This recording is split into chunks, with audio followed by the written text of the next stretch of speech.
I have discovered a series in the realm of Local 58.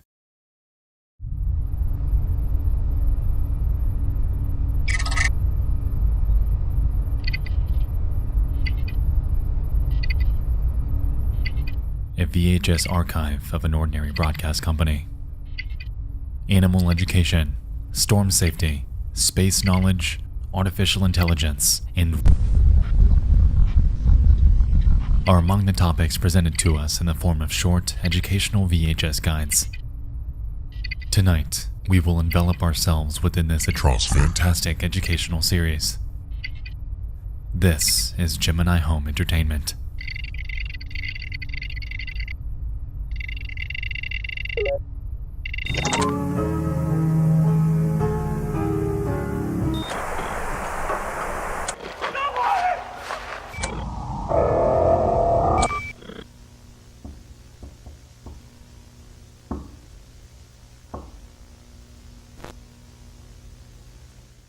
Oh yeah, I'm digging this.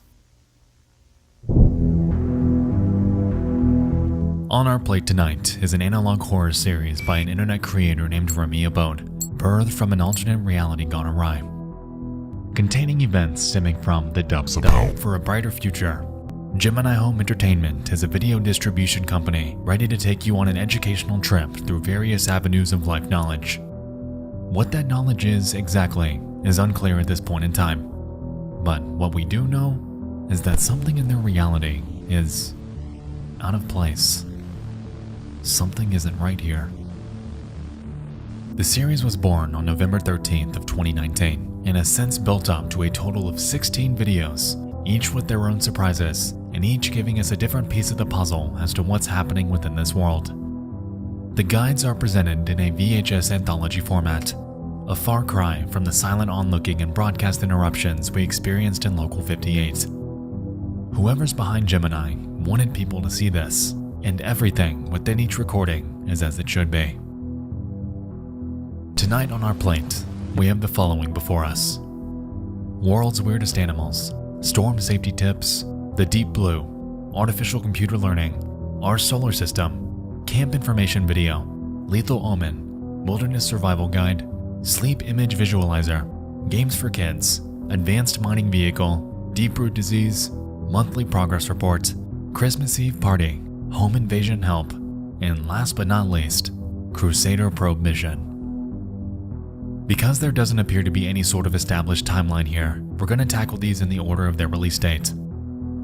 If you can't tell by now, we've got our work cut out for us, so pop open those Lunchables and grab that Crystal Pepsi.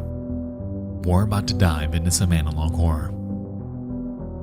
This, my friends, is Gemini Home Entertainment.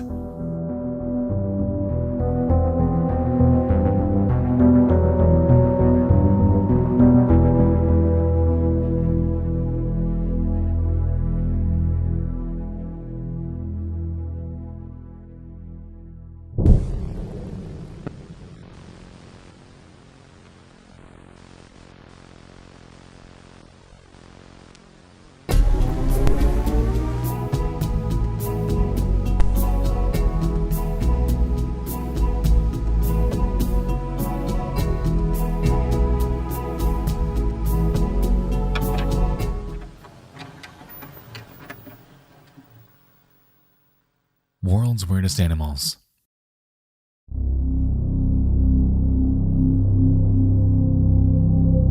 The video opens by showing a strange and wacky wildlife that inhabits various regions of Minnesota, like prairie chickens and burrowing owls.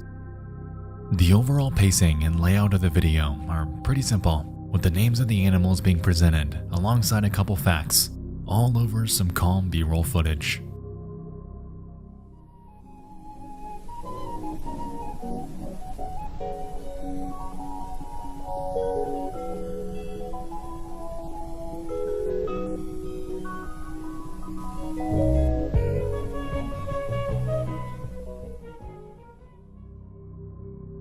The overall tone changes a bit once we make it to the 3-minute mark. Contrary to the prior animals, the habitat for the one upcoming is denoted as everywhere. And if that weren't strange enough, music is non-existent from this point forward. merely leaving us with an ominous dead air.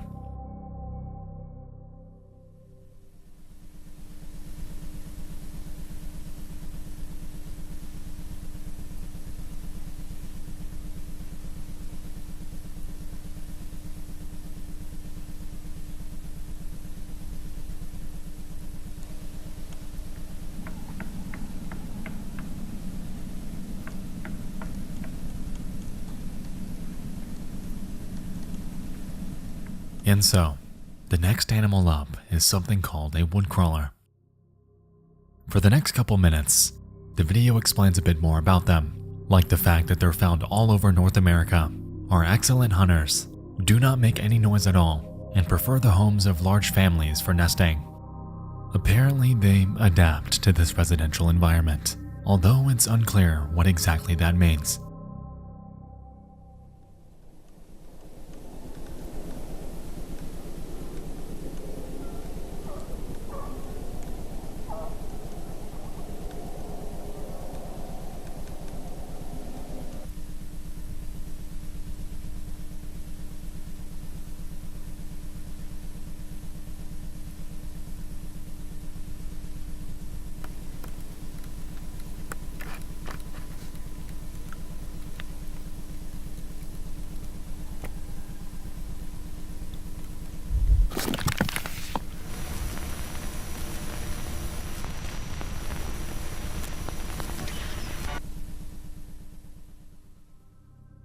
So, right in the middle of episode 1, we get a brief glimpse of what we can assume to be a woodcrawler. It appears to be some sort of long-legged creature, and I've got a funny feeling that its actual body is much larger than a human.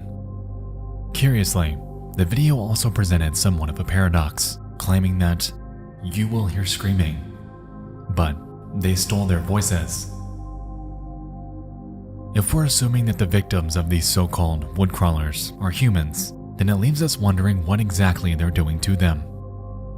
Lastly, I find it interesting that this creature was described as nature's mockery, as that term could be interpreted in a couple different ways. Are woodcrawlers ridiculing our entire perception of nature and how life within it functions? Or are they some kind of absurd imitation of human life? I could be way overanalyzing this first part, but I'm just curious why that's there, considering how unnatural this creature looks.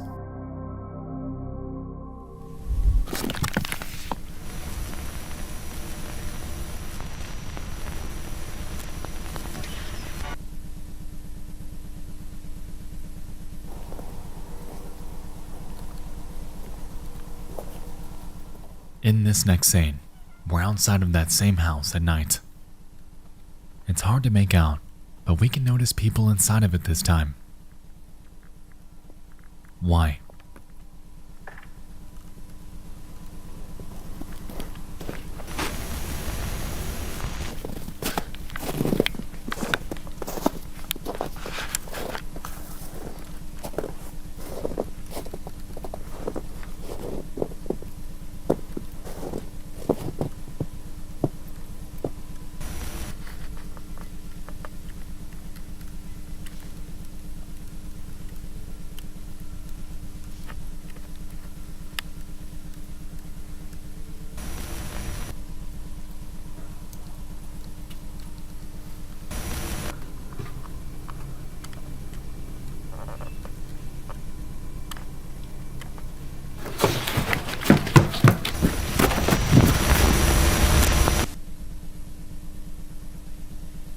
Yeah, those aren't people, are they? So, with their bizarre, unnatural behavior, combined with a caption claiming that they're fake people, it's clear that woodcrawlers don't kill humans. They imitate them. This effectively establishes synonymy between the two, as their method of adapting somehow involves taking over their bodies and conforming, to the best of their ability, to natural human life. As we've seen though, their behavior is far from it. They are incredibly tense, they can't properly interact, and when faced with an outsider that isn't one of their kind, they attack them. They're an absurd imitation of the human form, a true mockery of nature.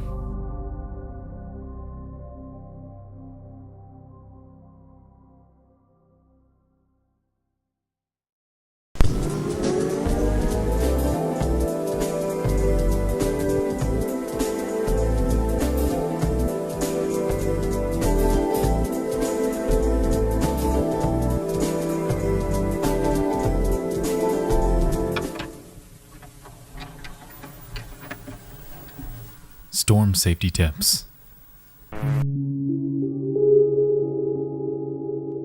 Brought to you by Harbinge Technologies.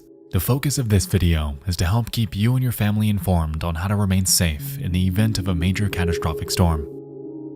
The steps outlined are pretty cut and dry, with the first being to reinforce your home by improving structural support, replacing roof shingles, and fixing leaks. Step 2 advises that you install an early warning system that, conveniently, Harbinge Technologies makes. According to the video, this albedo alarm will warn you ahead of time if a storm or other danger is approaching your home. Interesting. I wonder what that could be. The third step involves building a storm bunker, which should be precisely 18 feet long by 10 feet tall. The tape then advises us to install a 4 to 5 foot wide aluminum hemisphere and to place their timber shortwave radio next to it. We're given no further context on why it should be there, but it should.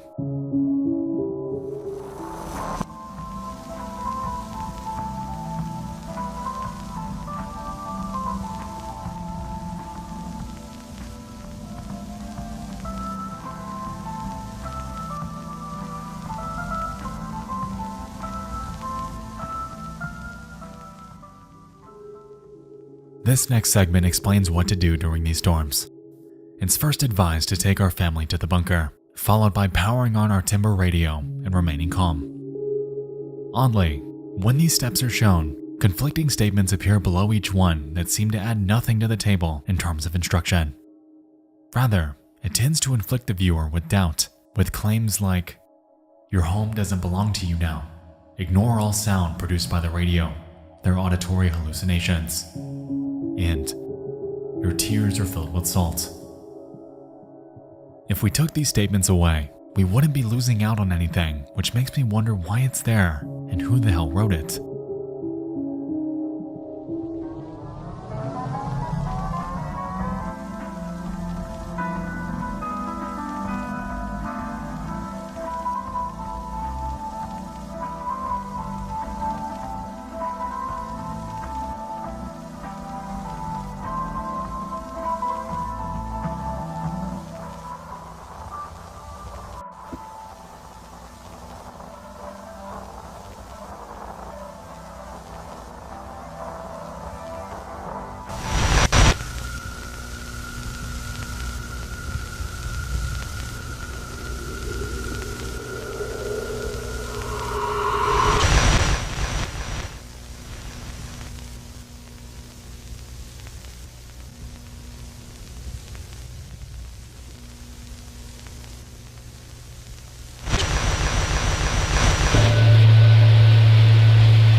Listen, under your feet, crawling through the floor.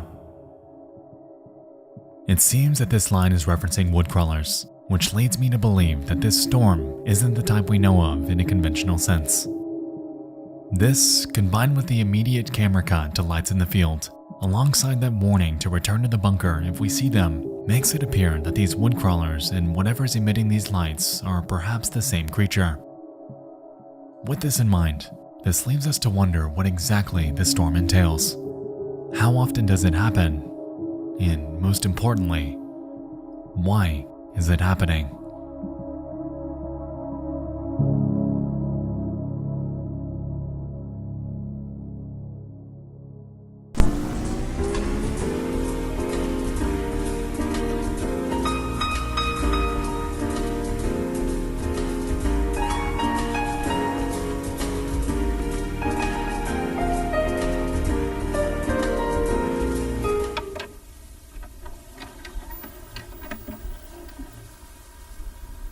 Deep blue.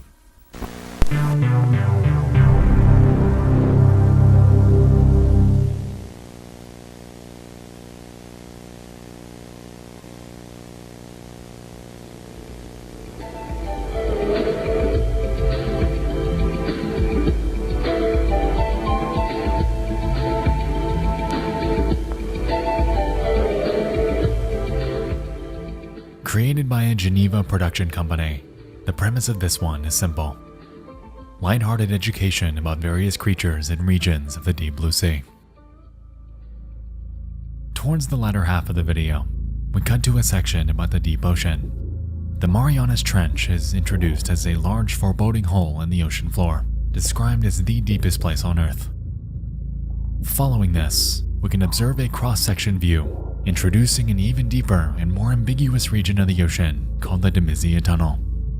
And, ominously, the depth here is unknown.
Nothing can live inside the Marianas Trench. The same, however, can't be said about the Demizia Tunnel. Taking what we know so far about woodcrawlers, how they were introduced, and the connection to them from storm safety tips, I'm led to believe that this creature is perhaps a full-body shot of one of them. With this, we become aware of their ability to exist on land, underground, and beneath the extreme pressure of the ocean floor, cementing them as a highly resilient creature that humans, by all accounts, need to stay away from.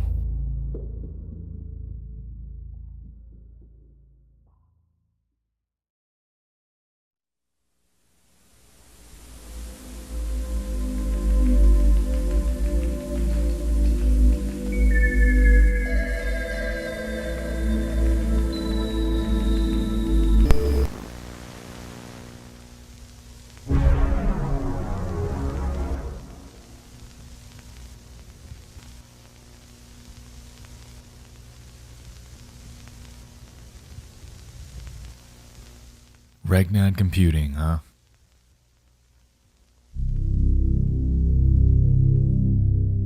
This next entry involves a new state-of-the-art AI tech showcase. The overview explains that it's been in development for about 4 years and is already highly advanced. Curiously, this is the only tape so far to start off with absolutely no music, which I found notable considering that in each video so far, the music stops when an ominous revelation is about to happen. The AI showcase is laid out in the form of short stories. Each iteration spans 4 lines of text, and as we progress through this video, we'll find that what starts off as unintelligible quickly morphs into something we're able to logically follow.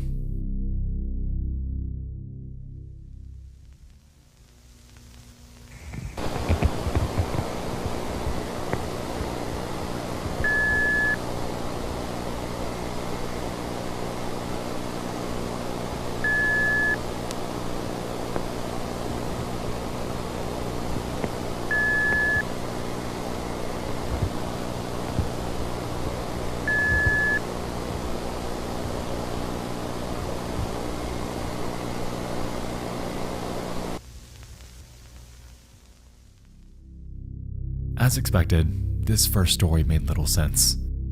We can gather an overall idea of what it's trying to convey through words like river, a secret, death, and the names Jack and Mary. Iteration 2 expands on this a bit and reads the following. Jack leapt over the river. Mary followed close behind. They're searching for the secret place. I hear you. And with Iteration 3, Jack leapt over the river. There goes Mary down the stream. The secret place will keep us safe. The river flows, but not with water.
Alright, so that was a lot to take in. Those last two iterations diverted pretty heavily from the original story, formulating a narrative with tons of clues to pick apart.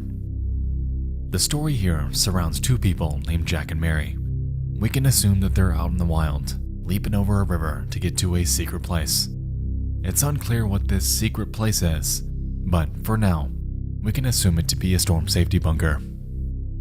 In iteration 4, we get references to a so-called voice from space, and in that same story, it's clear that Mary has become something else. This something else looks to be the product of the hungry eye that's referenced thereafter. However, by this point in the video, we're unsure of what exactly that is. Something else I found interesting was this small detail. At the beginning, we're told we're going to explore 3 iterations of short stories by this AI. In reality, we received 5. This leaves us with 2 options on why this is. Either an external party had tampered with the video or this computer, or this AI is somehow advanced enough to make decisions on its own. Personally, I'm led to believe the former, and this is why. As we could see, the structure of these stories takes place in third person. During iterations 2, 4, and 5, however, we receive specific lines of text that address either us or Jack in the first person. And after stringing these together, we gain an interesting result. I hear you. Jack, do you see me? I've become something else. Do you see the hungry eye? Here I am. With this context, I want you to listen very carefully to that last iteration once more.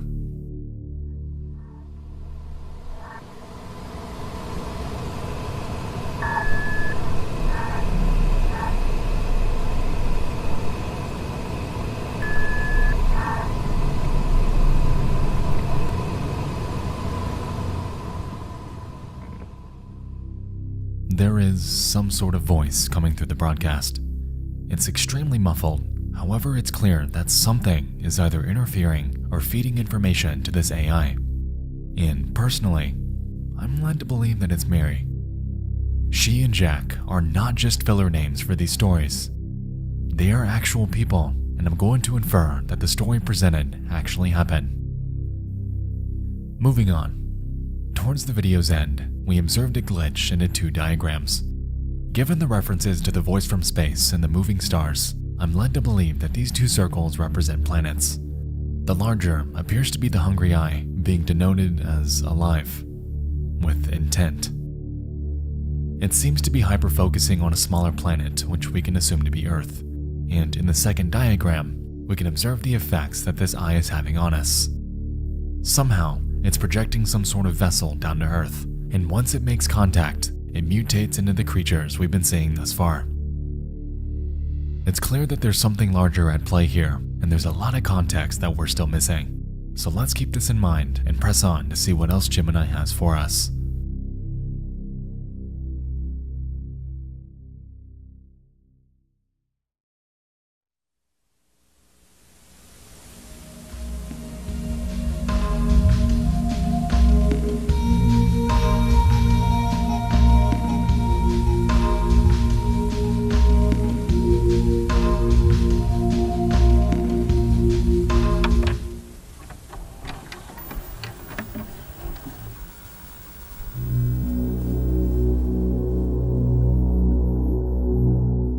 When we shift gears to our solar system, we're able to learn a few facts about the various planets.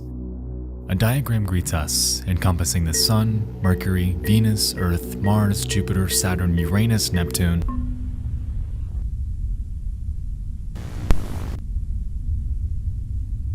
After learning facts about the Sun, Mercury, and Venus, we then make our way to Earth, described as one of the only planets in our solar system capable of supporting life.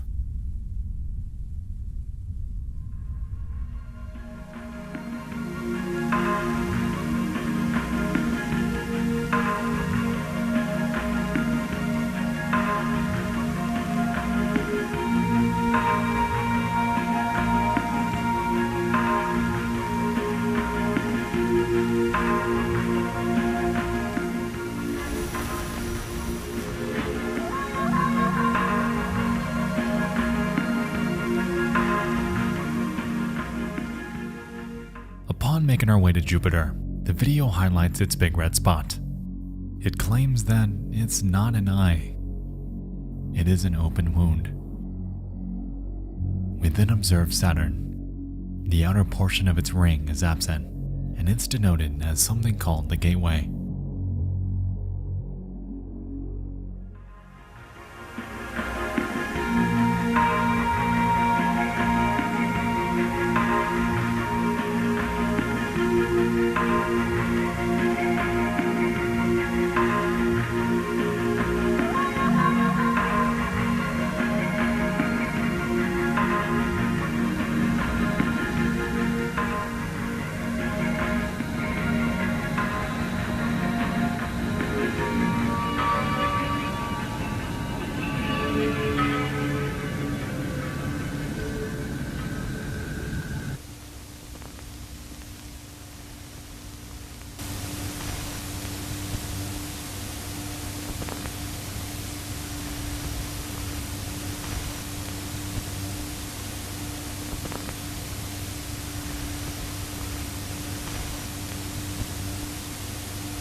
Iris is new.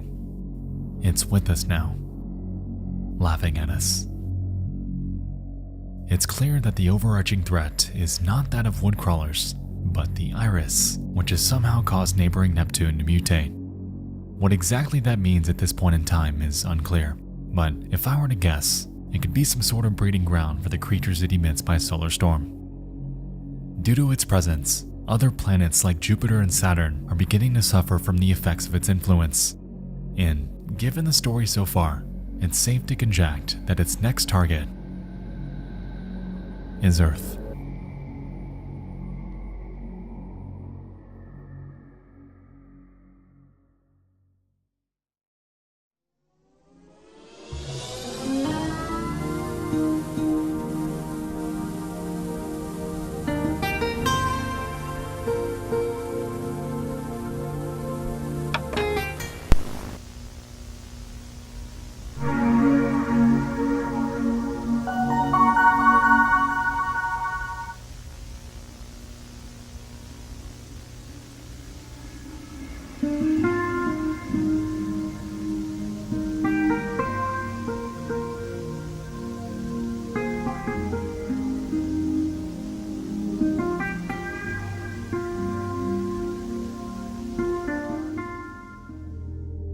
Tape 6 changes gears a bit.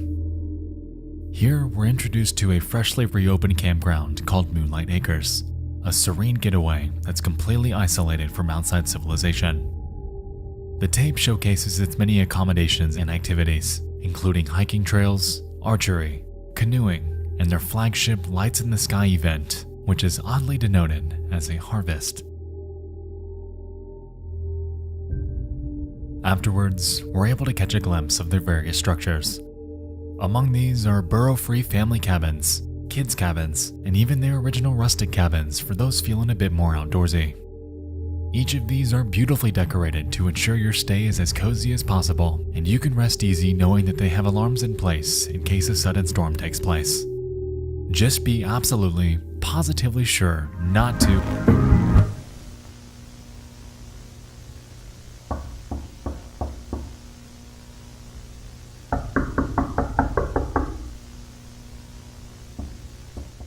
Do not answer the knocking at the door.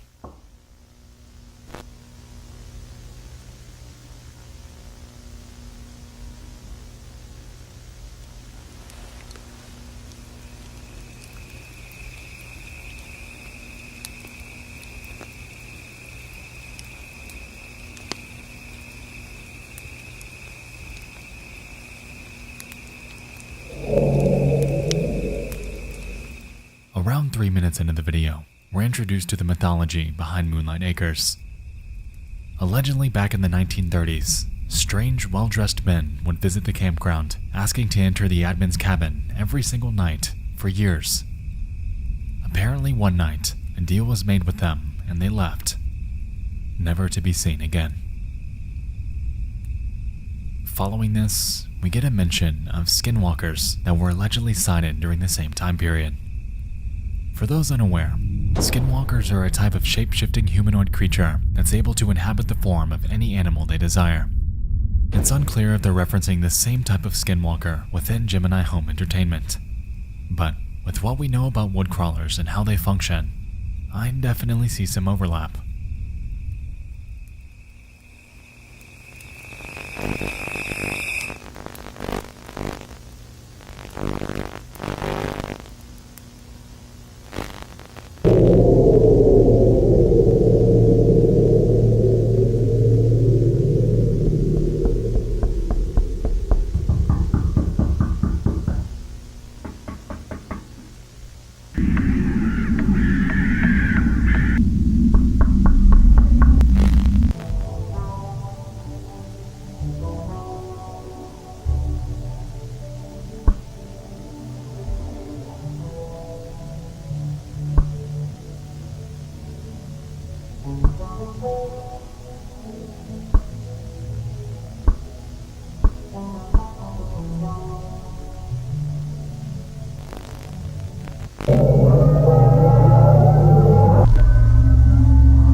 Adam Levitch, Barry Johnson, Truman Michaels, Bethany Newman, Alec Davison, and Dorothy Bates are listed as vessels.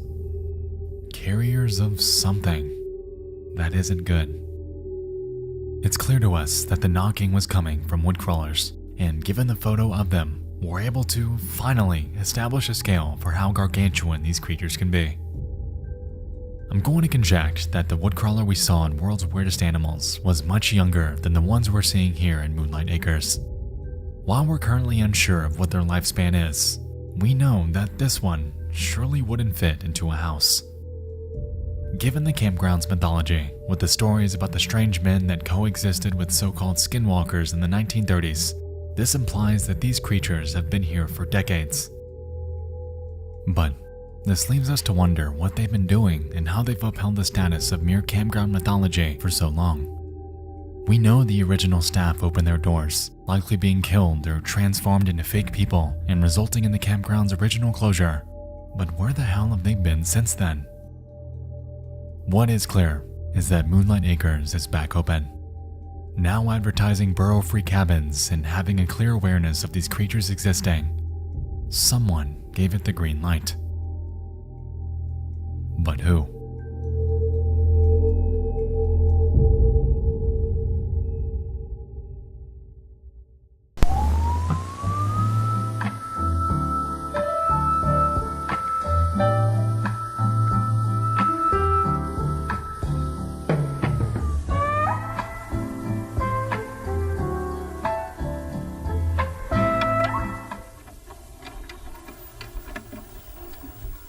Wilderness Survival Guide.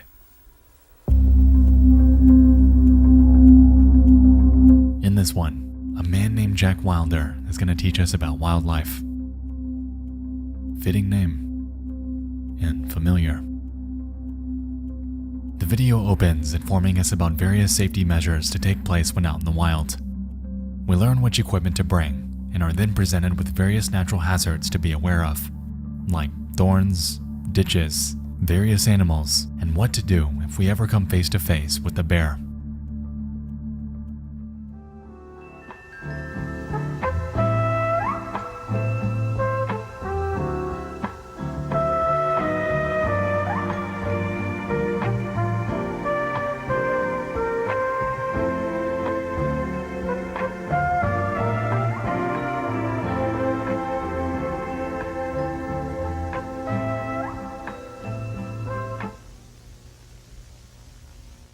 There's our skinwalker.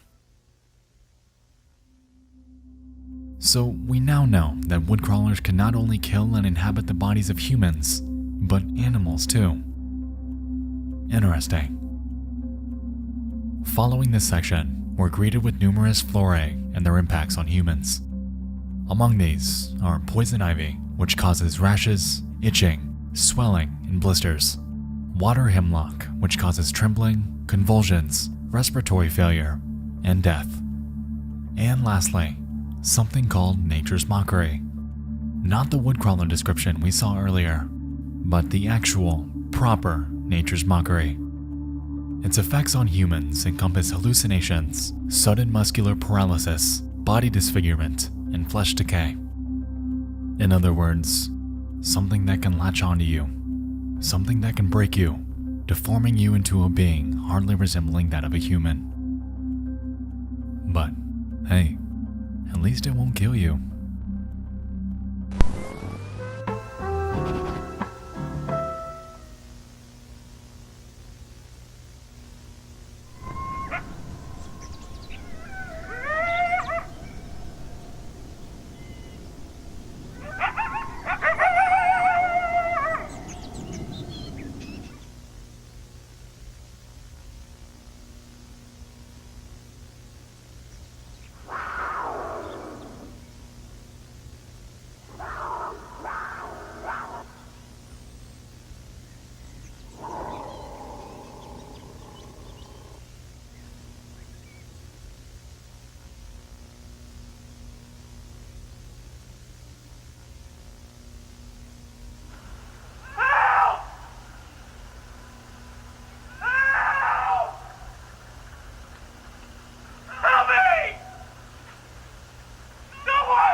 One of the most disturbing and unethical aspects of this video was the description of a human pleading for help.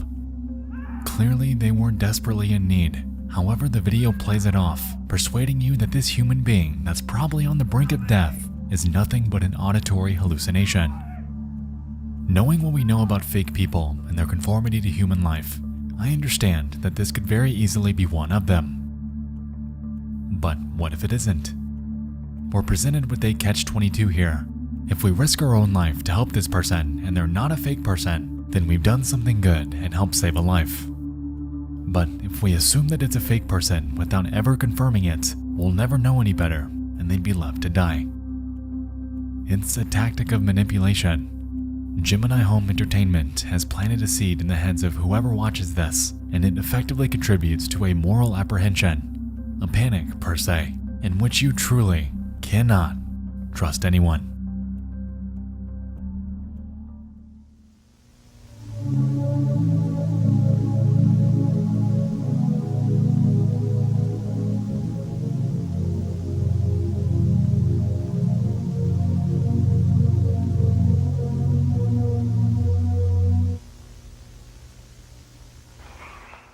Moving on, we then learn how to create a fire. Critical knowledge for anyone venturing into the wild.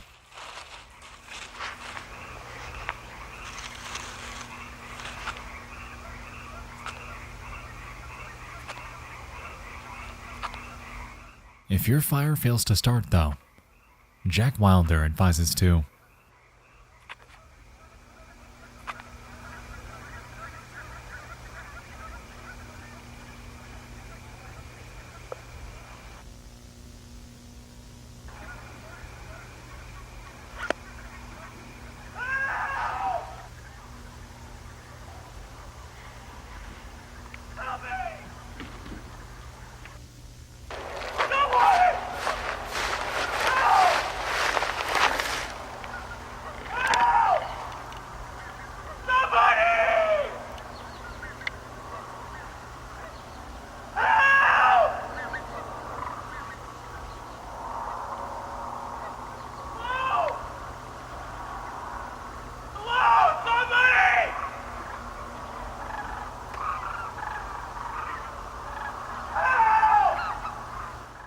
And so we have Exhibit a fake person screaming for help.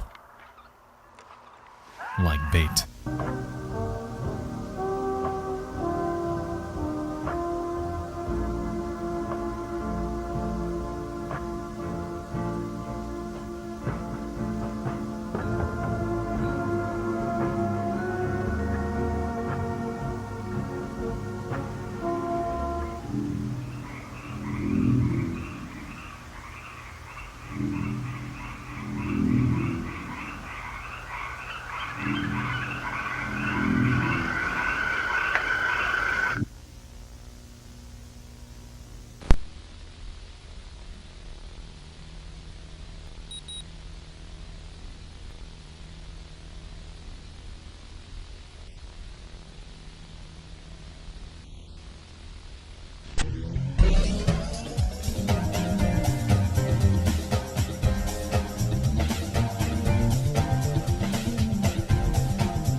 Welcome to Lethal Omen, a video game intended for Regnat computers. It takes place at Moonlight Acres, and throughout this video, we're able to observe the embodiment of various motifs we've seen in videos past. The beginning of the game starts out serene. The player peeks around the campground a bit, however is soon greeted with an enemy mob that are out to get them.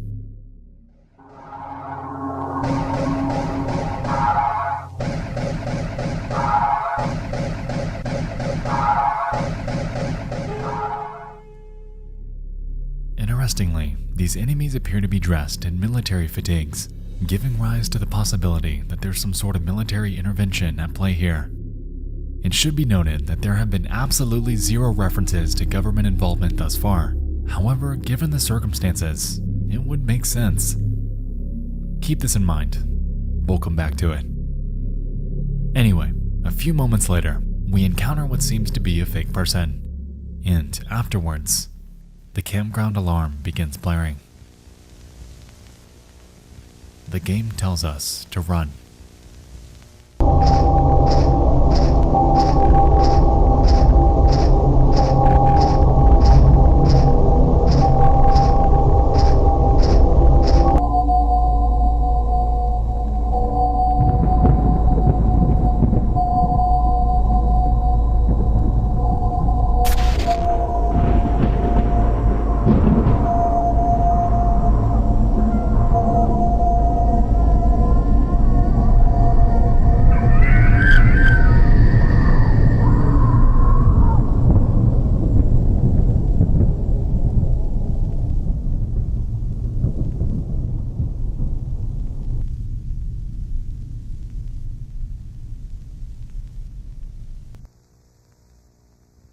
And that, my friends, is what takes place during a storm. Panic disruption, invasion.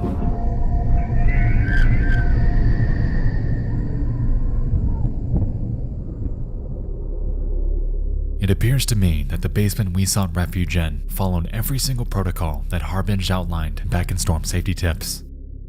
The dome was there and the radio was on, but that didn't stop them. Like breaking through cardboard, a woodcrawler was able to breach their advertised fortress of refuge with ease, which leaves me curious if Harbinge made their guide in good faith. If we can recall, there was a double purpose to their video. Not only were they giving advice, but they were also selling products, like the timber radio and the albedo alarm. From an outside perspective, they appear to be capitalizing on mass panic to reap profits, although that point is merely conjecture since, for all we know, they too may be oblivious to the inefficacy of their products. The blind leading the blind, per se.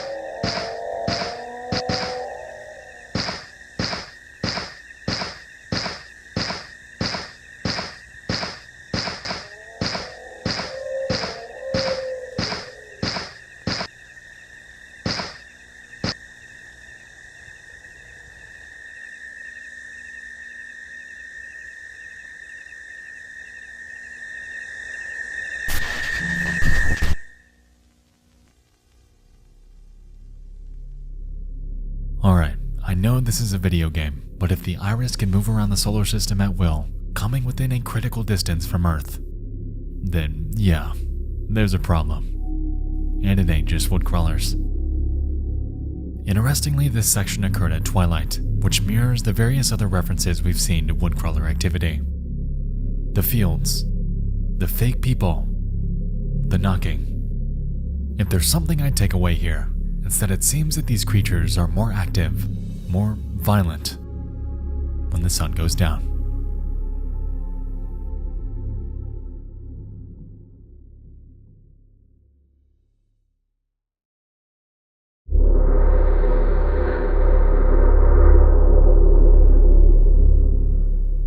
Oh yeah, I forgot to mention, you can actually play this. Lethal Omen is a game chock full of secrets. You can spend a solid hour exploring Moonlight Acres, discovering its hidden lore, and unlocking each of the 5 endings awaiting you. I'm going to go over them now, so if you'd like to play this for yourself and keep things unspoiled, I'll give you 10 seconds to skip forward to this timestamp.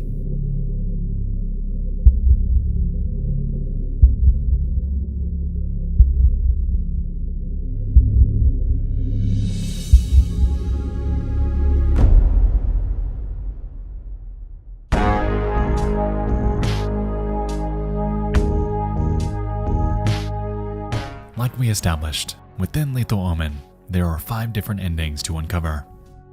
Before we get to those though, I want to bring you into the campground to explore the hidden lore awaiting us.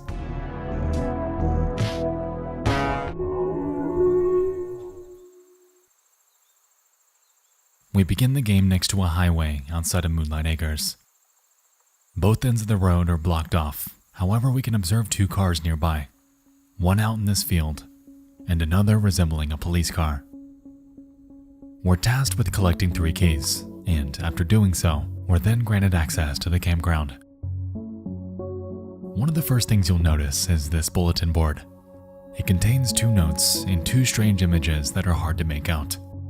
The first note informs us of the Lights in the Sky event taking place tonight at 9:30 p.m., and the second informs us to bring our so-called SIV. Moving inward, we're then greeted with 6 cabins.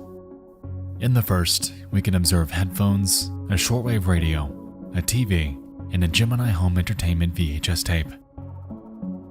In the second, we get much of the same. This time though, a stack of tapes containing storm safety tips and other Gemini media are present. However, there is this one that I'm unable to make out. In the third, we can observe a TV playing a Gemini tape. Here, we learn that an SIV is something called a sleep image visualizer that we're required to plug into a module, and that same Civ module can be seen lying on the dresser. Given the name, it seems that the Civ's goal centers around recording dreams. For who, how, and why, we're currently unsure of.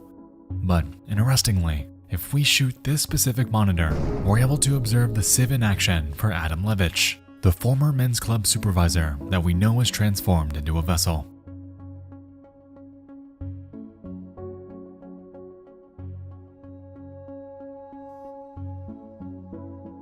In cabin 4, we can see that things are a bit messier.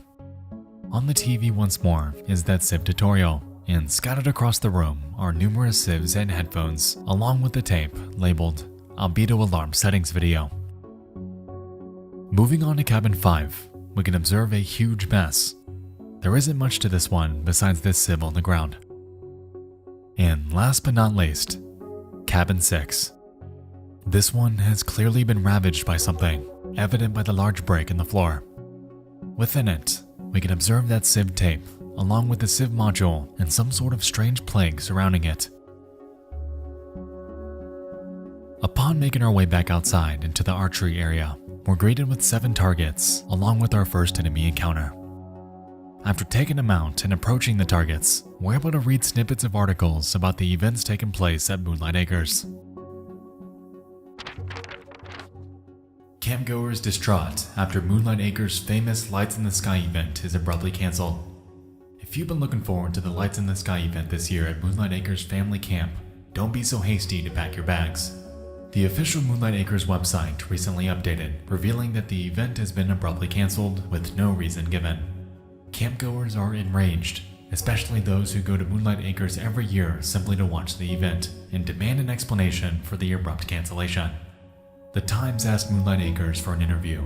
They politely declined.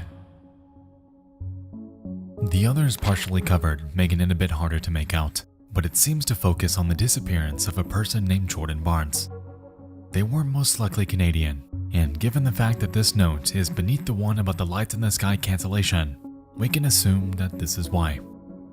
Investigators are curious though as to why so many are worried about their disappearance, pondering if they're victims of a so-called mass hysteria. Moving on, once we make our way to the administrator's cabin, we can observe numerous campground photos covering the walls. The first, amusingly, contains a Mario 64 reference and displays an aerial view of the campground. The second shows the campground entrance from 1982. The third is a swimming pool, circa 1988. And the fourth is a camp staff group photo taken in 1984. On the far wall are numerous other camp photos that are unlabeled, and opposite this are shelves full of VHS tapes. Here we can make out various Gemini videos. However, this specific one bears a name and date. Given what we know so far about the Civs and how they operate, I'm led to believe that this might be an archive of numerous staff dreams. Further inside, we find a shelf full of TVs and a strange door that's floating on the wall. Upon making our way up to it, we encounter an unkempt attic full of discarded televisions, and on the floor beneath them, various notes, reading the following. It was looking into me. Wants to eat the camp. I fear the men may return. My face is going away. I hear voices. The spot on my neck has grown. There's a bonfire tonight. I'll stay in my bedroom. Lights in the skies tonight. I've been told that the men will be present. Maybe it will leave us alone now. Something that stood out to me here was the reference to the spot on their neck. It seems to allude to an infection that is slow moving, and there are absolutely zero references to woodcrawlers or any sort of creature. Given what we know so far about nature's mockery, it doesn't seem to be that either, which leaves me curious if there's another form of infection taking place here. Something biologic. Moving on, if we make our way back outside and head leftward, we encounter what I assume to be nature's mockery, and within it, a heavily deformed human being giving us a visual as to what this plant actually does to you. While examining it, the fake person we saw back in the commercial gameplay spawns in. And then we're told to run.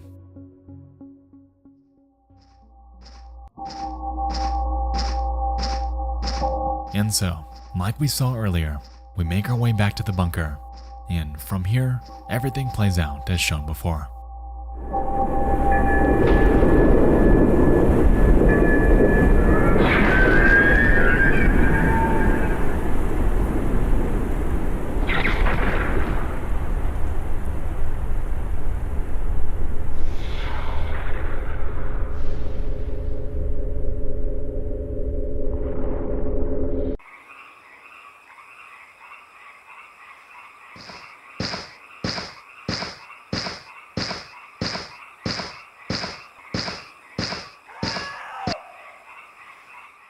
Well, except that.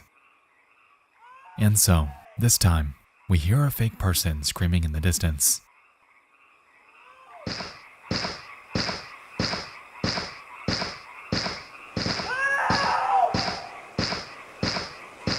Help me! No way! Help! And we come to find that they're infected with the same plague we saw on the cabin floor.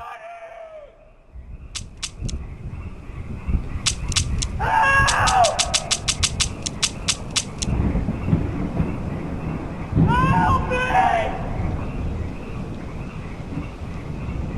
Help!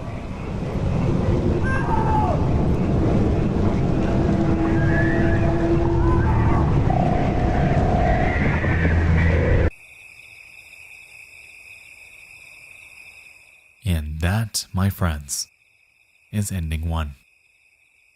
Play the game like the commercial and encounter the iris staring into you.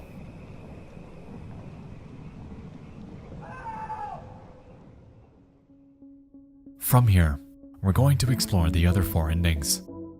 Clearly, Lethal Omen's lore is gargantuan, leaving us with tons of questions that we're currently unable to answer. I'm curious what else there is to find though, so let's head back in to uncover it.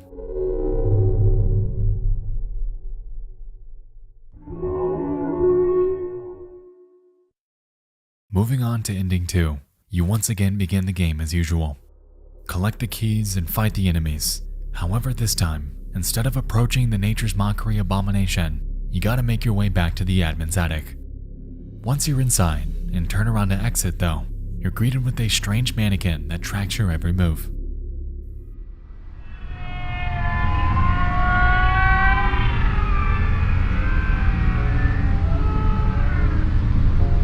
And after approaching it, you observe the following.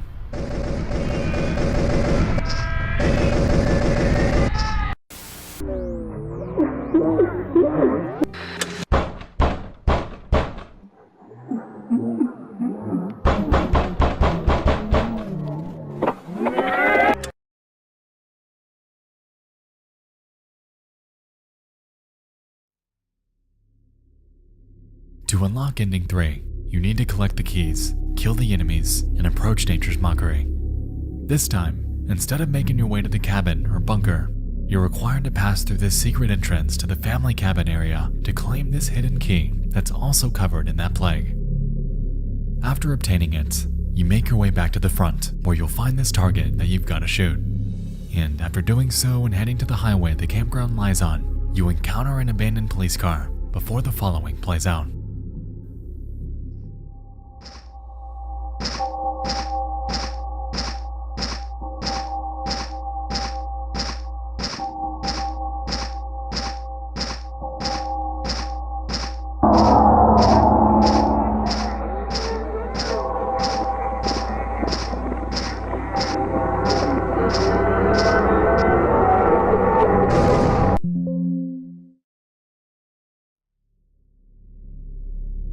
Ending 4 involves us making our way back in. After taking out the first round of enemies, we're required to shoot each target before making our way back to the entrance. Curiously, we then find an opening in the tree line, and upon exploring it, we encounter a massive, foreboding hole that's also covered in plague. Upon approaching it, we can hear the sounds of creatures in the distance.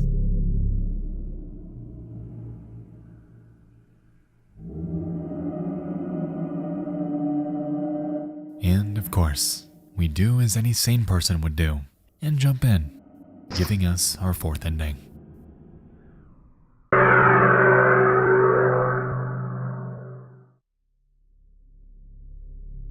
And last but not least, the true ending. Here, we gotta do everything we've done prior.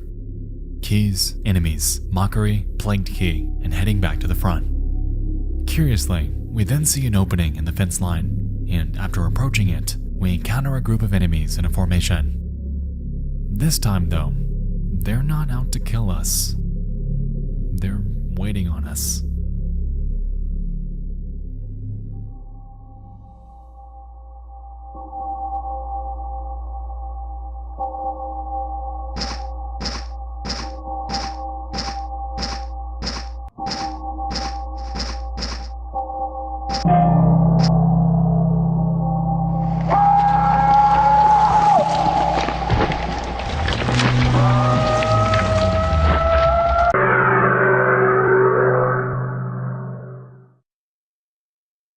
But that isn't everything.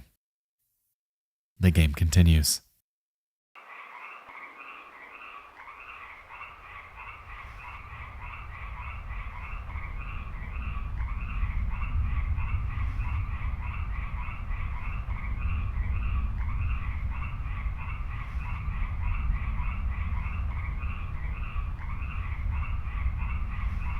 We approach a tree with a sign.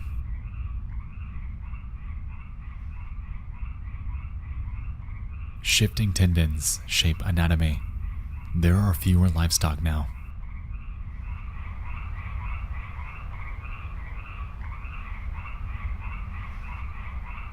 And another. Wretched hands tap my window.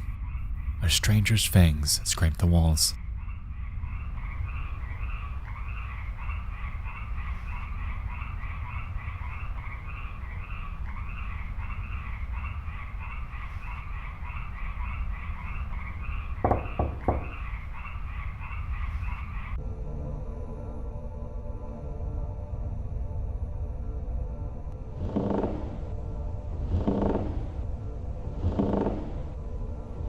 And another. The floorboards creak while I sleep. Growing cracks leak with red.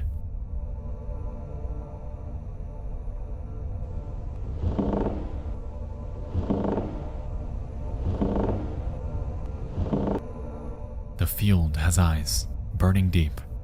They are becoming restless.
The mannequins, the hole, the police car, the ritual, and the iris.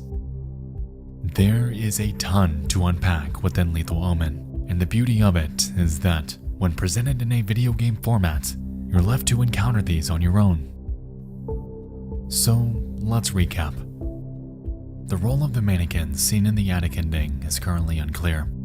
It's important to note that they appear to have a much higher polygon count than anything else found in Lethal Omen, but aside from that, hardly any context is given regarding their existence.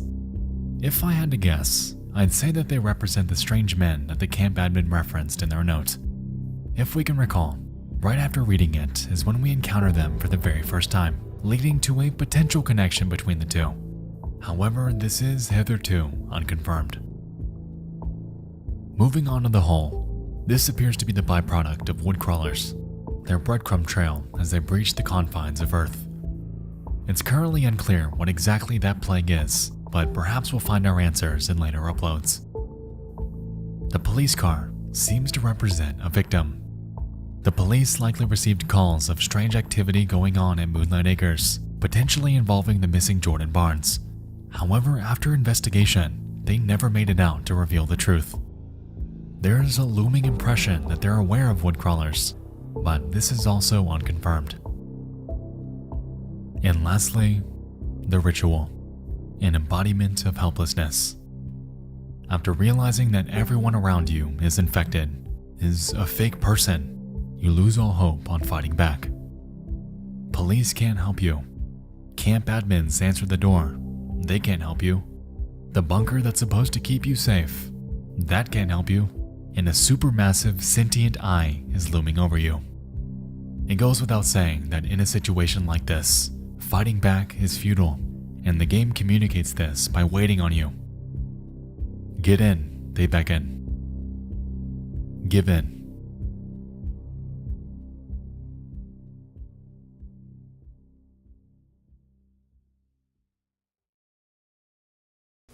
We'll return after these messages.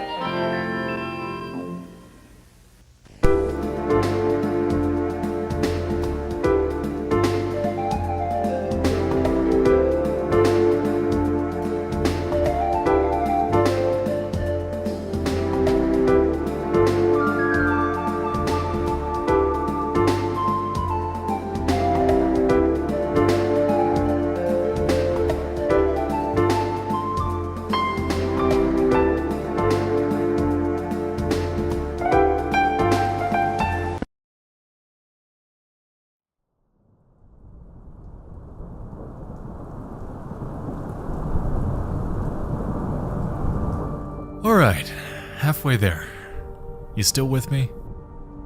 As we can see, there is a lot going on with Gemini Home Entertainment. We still have tons of questions about the overall story here, but I wanted to circle back and recap on what we know so far. Refill your drink, heat up another popcorn, and get cozy, because you and I are only getting started.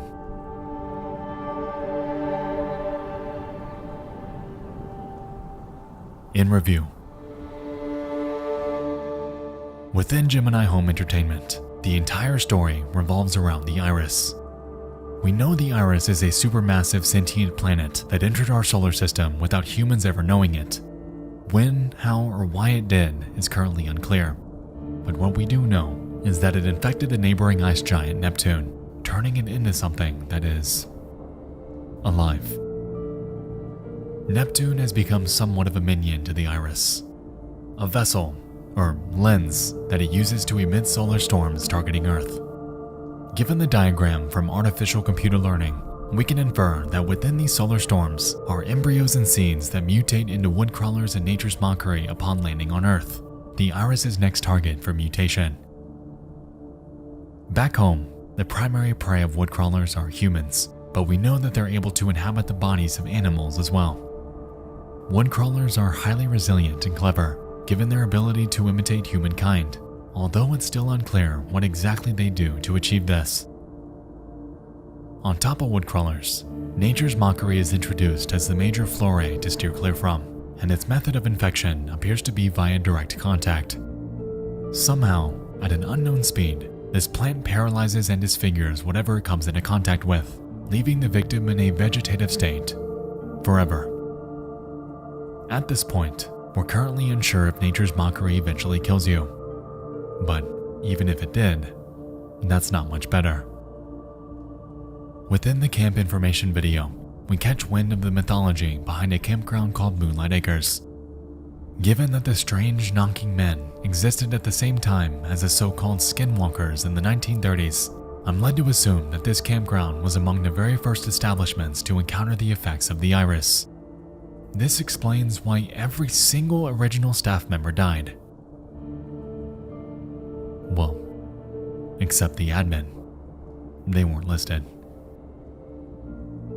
This point leads us to Lethal Omen, an archaic video game that cements the time period for Gemini somewhere in the 1990s. To me, the game seems to place us into the shoes of that admin, taking us through their final minutes within their desolate campground. The various endings seem to be symbolic of the many ways they could have died, but that true ending, the hopeless suicide and transformation, that is the one that killed them. Lastly, we have two characters, Jack Wilder and Mary. Admittedly, Mary's background has been elusive. We can assume that she mutated into a woodcrawler somehow, and have also made the tenuous assumption that she's trying to communicate to Jack through the Regnat computers. Regarding Jack, he's a recurring character throughout Gemini Home Entertainment. Obvious references are made in the wilderness and AI videos, and given the nature of his work as a wildlife videographer, it leaves me to wonder if he has more to do with these tapes than they're letting on. If we can recall, World's Weirdest Animals, Storm Safety Tips, and Wilderness Survival Guide all have strikingly similar shots of video. So if he's the one behind these, clearly being attacked in the very first video, we're left to wonder what happened to him. Where is he? And so, alongside the abstruse nature of Jack's role here, there are still tons of questions left unanswered. Why do these tapes start off ordinarily, but devolve into a disturbing mess? Do each of the companies that Gemini Home Entertainment distributes for have humanity's best interests in mind, or is there something larger at play here? What exactly was that plague we kept seeing in Lethal Omen? Why are there stockpiles of Civ recordings in the admin's cabin? How exactly do woodcrawlers infect humans? Is the majority of humanity aware of this impending threat? And most importantly, why did the Iris enter our solar system? We know it's there, but we don't know how it operates and what its overarching plans are. What we do know, though, is that Gemini Home Entertainment is aware of all of this. They know about woodcrawlers, nature's mockery, the plague, the deaths, and Neptune's infection, but coincidentally, we know the least about them. Clearly, there's a lot of context left to fill. So let's buckle down and see what else Gemini has in store for us.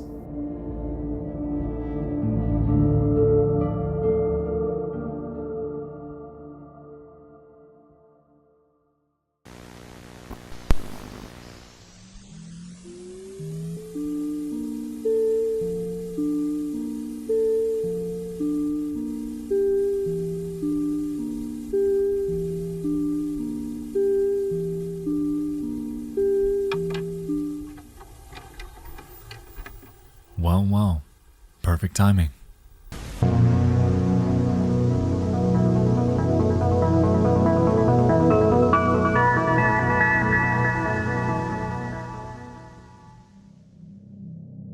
For video 9, we once again meet our good friends over at Harbinge Technologies. This time, they're presenting an instructional guide on how to set up a sleep image visualizer, a device in which we can assume to give us a look into the dreams of others. We begin by orienting ourselves with the Civ module and headset before we move on to learn how to set it up. Interestingly, throughout this video, we'll soon notice anomalous interruptions that have been recorded over this tape.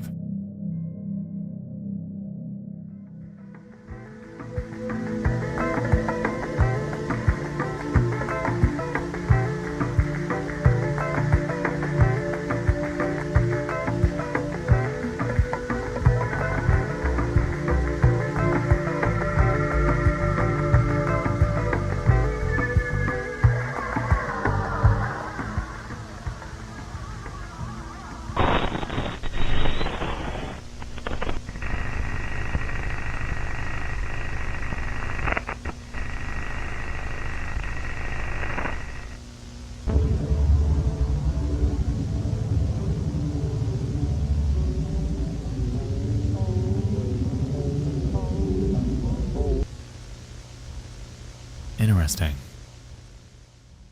So, in the middle of this video, we observe it cut to the dream sequence of a Levi Jacobs, and within it, we witness our first mannequin character outside of Lethal Omen. No further context is given to why they're there, but curiously, Right after this dream sequence, we can observe that same mannequin head being used to represent a Civ client.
Let's recap real quick. Levi Jacobs was asleep for 4 minutes. Adrian Gordon was asleep for 4 minutes. Jack Dean, however, was asleep for 3 days.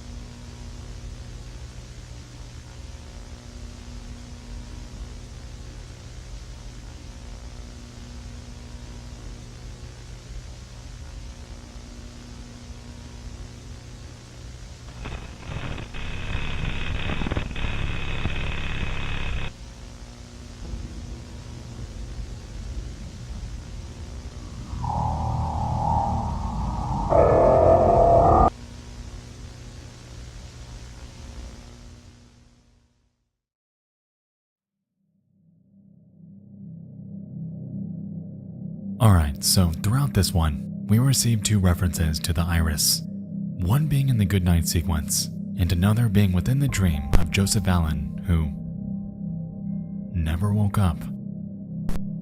Interestingly, the video is very matter-of-fact in claiming that these images do not represent reality or the future.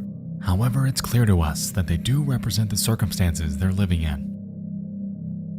Now, backing up. We've seen the name Jack in the series twice so far. Firstly in Artificial Computer Learning, and most recently in the Wilderness Survival Guide. His last name is different in this one, but for brevity, just know that this is the same person. Over on the Gemini Home Entertainment YouTube channel, they posted this image around the same time the Civ video released. On the very bottom, we're able to see his full name, and to the left, we can make out bits of the story surrounding him. According to the article, Jack is a prominent TV personality and wildlife expert. He had gone missing in May, and his disappearance has been the subject of a nationwide manhunt. He allegedly disappeared while filming a new special aimed to protect and enlighten what I'm assuming to be people from what are most likely the effects of the iris. Curiously, the month he went missing and the time period he underwent Civ testing are both one and the same, which leaves us to wonder if, perhaps, this 3-day slumber somehow led to his death. While that is currently unclear, what is clear is that Jack Dean's Wilderness Survival Guide and the World's Weirdest Animals videos are distinctly connected. 2 parts of the same series of videos by him. With this in mind, we know he's been in the Civ, and we also know that he's been attacked by fake people. Either of these could have killed him. So which one was it? Where is he?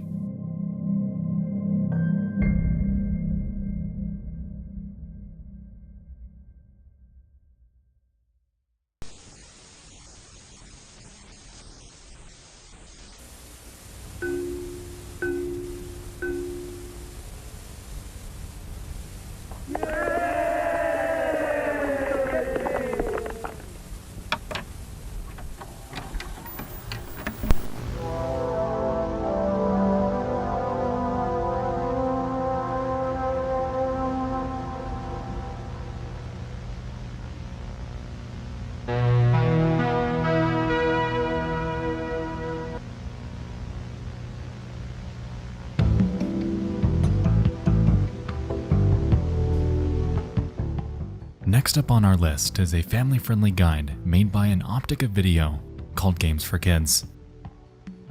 Are you bored? Need some new, fun games to play? Well, you're in luck, they claim. And so we learn about the ins and outs of various games that kids can play. First up, hide and seek. Simple enough, one player's the seeker and the rest are hiders. They count to 20 and go on the hunt.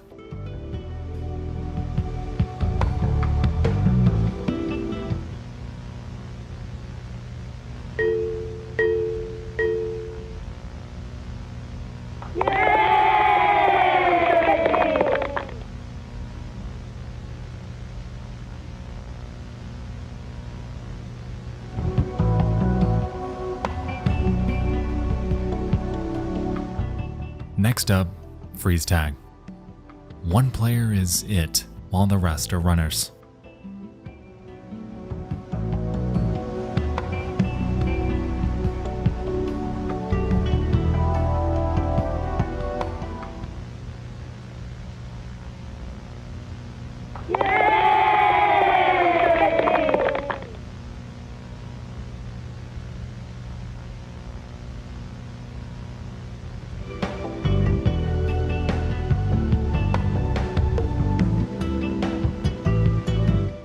Third up, sardines.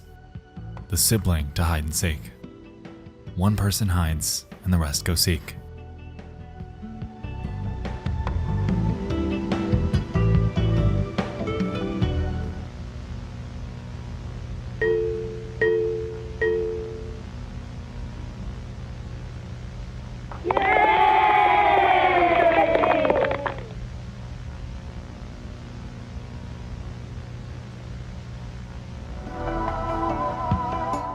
Fourth up, a game called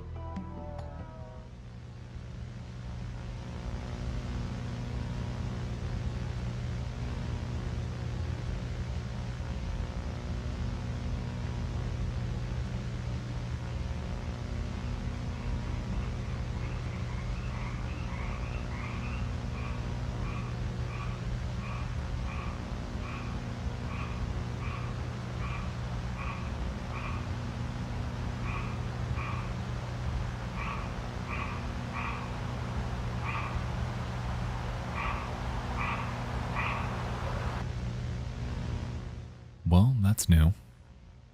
Contrary to every bit of advice we've gotten in videos past, like staying quiet and following the lights when the sun goes down, are all thrown out the window. We know that wood crawlers and fake people are more active at night, and advice like this does nothing but ensure their demise. Unless that's the point.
So feed the woods, a game that unequivocally leads children to their own death. As we could see, during this section we observed numerous camera shots of the forest. Interestingly, in the third one, we could observe this strange red light in the sky. It seems to match the eye that we've seen on woodcrawlers, and given the nature of this game, it would make sense. Clearly, the woods are a threat, a sort of eldritch location that serves as a breeding ground for these creatures. And as with anything that is alive, they need to feed.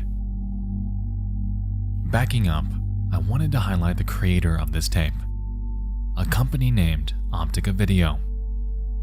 Considering the name, combined with the addition of a game that quite literally kills children at the benefit of these creatures, I'm led to assume that Optica Video is not a kids company at all. This is a manipulation tape with nefarious intent, and it also drives home the point that the woodcrawler's food source is drying up. With this notion in mind, let's think back to Moonlight Acres. We established that it was ostensibly ground zero for the Iris, the very first location in which humanity experienced the effects of it. Given what we know from Lethal Omen about the Lights in the Sky event cancellation and the disappearance of Jordan Barnes, we can speculate that perhaps Moonlight Acres is or was closed during the time this tape was made. The woodcrawlers are hungry, leaving them with no choice but to expand to the neighboring forest to inhabit and feast on animals, which, as we learned from the camp admin's note, also began to dwindle in numbers. It's here when we realize that they're scraping for anything they can get, and this is further evident by the shot of the woodcrawler devouring the police car at the video's end. Whoever's behind Optica Video isn't someone inherently good. They're helping them, leading us, for the very first time, to question the morality of Gemini Home Entertainment as a company. With Regnad, Harbinge, and Geneva, there was, at the very least, ambiguity in their ethics. But here, that's not the case at all.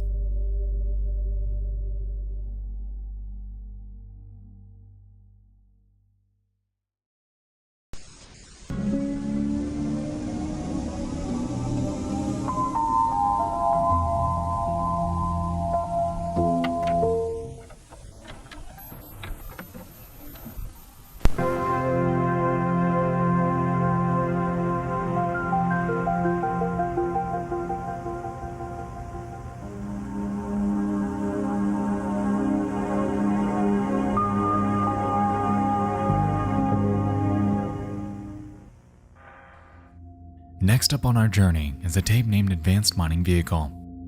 Here, we're introduced to a Canadian organization called NAMAD, or Northern Alberta Mining and Development. The video begins by introducing us to a new, revolutionary piece of mining technology called the Remote Operated Compact Tunneler. As the name implies, it provides the user with tunneling capabilities while mitigating all risk that would otherwise be involved.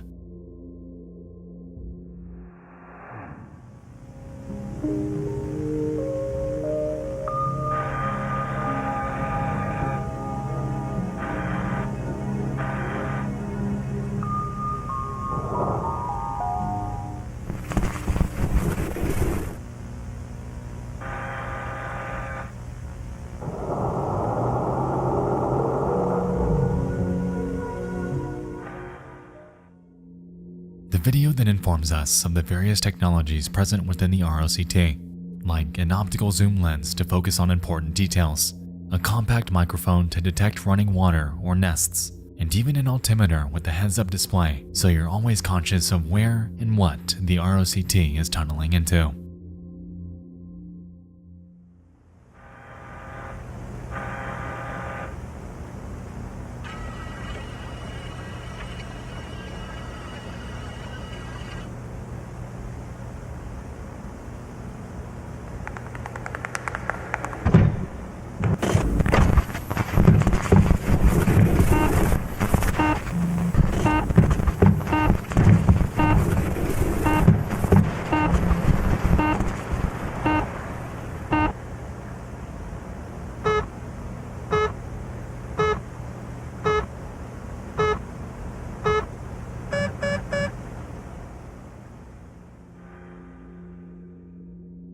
Following this, we learn of the heavily protected, industrial-grade battery aboard the ROCT. And it seems like we're gonna need it, considering it's been spotted by something.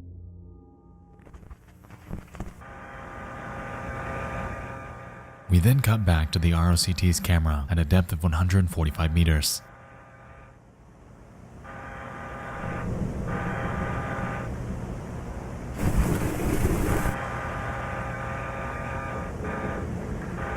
Interestingly, spread throughout these caves are some sort of fleshy, stringy substance that we haven't yet seen.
So here, we observe the ROCT tunnel into what appears to be a woodcrawler nest, which are later referred to as gardens. The deeper we go, the more infested things become, which, combined with the phrase mutation of the heart, leads me to believe that these creatures are infecting and mutating Earth somehow from the inside out. The purpose of the red flesh is currently unclear. However, we can postulate that it's some kind of artery for the woodcrawler's crops.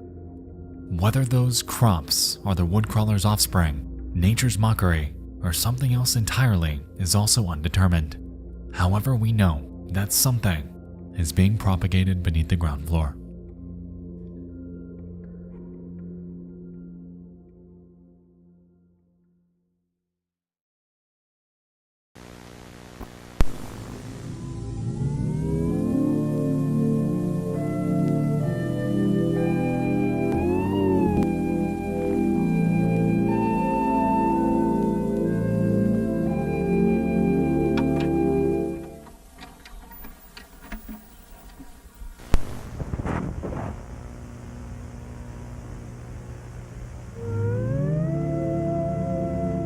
Video 12 is an educational film brought to us by the Warner Area Department of Health. In this one, we're going to learn about a condition known as deep root disease. The video is split up into 5 sections: roots, contraction, bulbs, diagnosis, and sprouts. In the roots section, we observe an obscure illustration of some sort of growth. We're told that roots begin to form from the underside of something called bulbs, and as growth progresses, its speed accelerates. Furthermore, its base swells as growth continues, resulting in the surrounding area becoming discolored.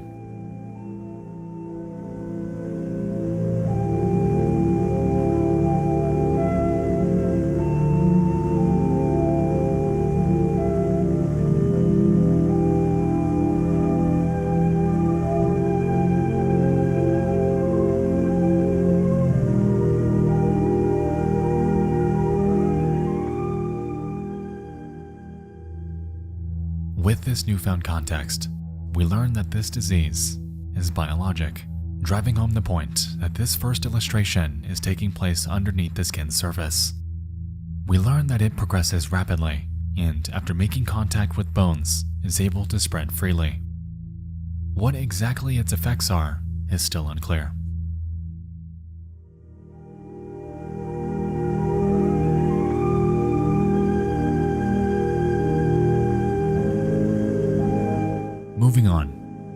that contract DRD.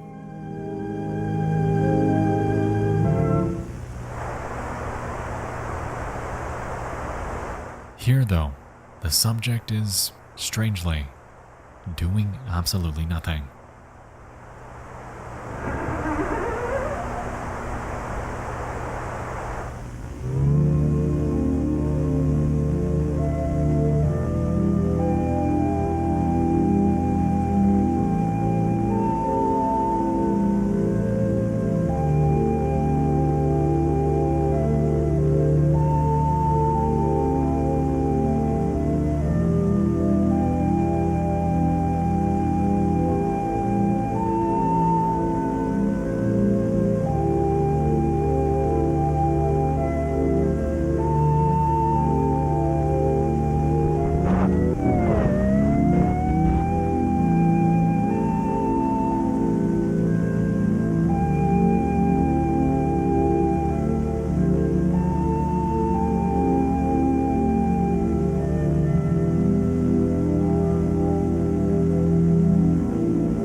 Straight off the bat, we can make the connection between deep root disease and the spot on the camp admin's neck. And given what we know from Lethal Omen and the player character's transformation in the suicide ending, I'm definitely seeing some correlation here.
Alright, so deep root disease, a somatic condition that, given the ending, appears to spread by a direct contact.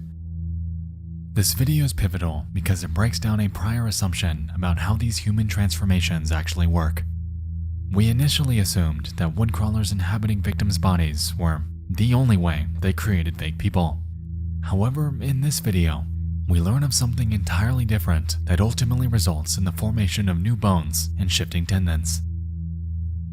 It goes without saying that this alludes to a human-to-woodcrawler transformation. The process seems to start slow, but rapidly takes off the longer you have it. With this in mind, I wanted to back up to the camp information video and highlight this section about the former camp staff. As we can recall, they were labeled as vessels. When we first got to this point, we were unsure if this was a reference to fake people or something else. However, I'm really beginning to think that these two terms are synonymous. With deep root disease, it is something entirely different. It's a sickness, a plague, spread by direct contact with someone infected. It's this affliction that ultimately results in your untimely transformation into a woodcrawler, leading you to become one with them and gaining a primal desire to hunt, inhabit a vessel, and spread DRD to the next unsuspecting family so they can become one too. So, in short, fake people are gutted and inhabited by woodcrawlers, and due to this notion, they likely don't suffer the effects of deep root disease. On the other hand, deep root disease infects humans, creating new bones and turning you into them. A cycle of life, per se.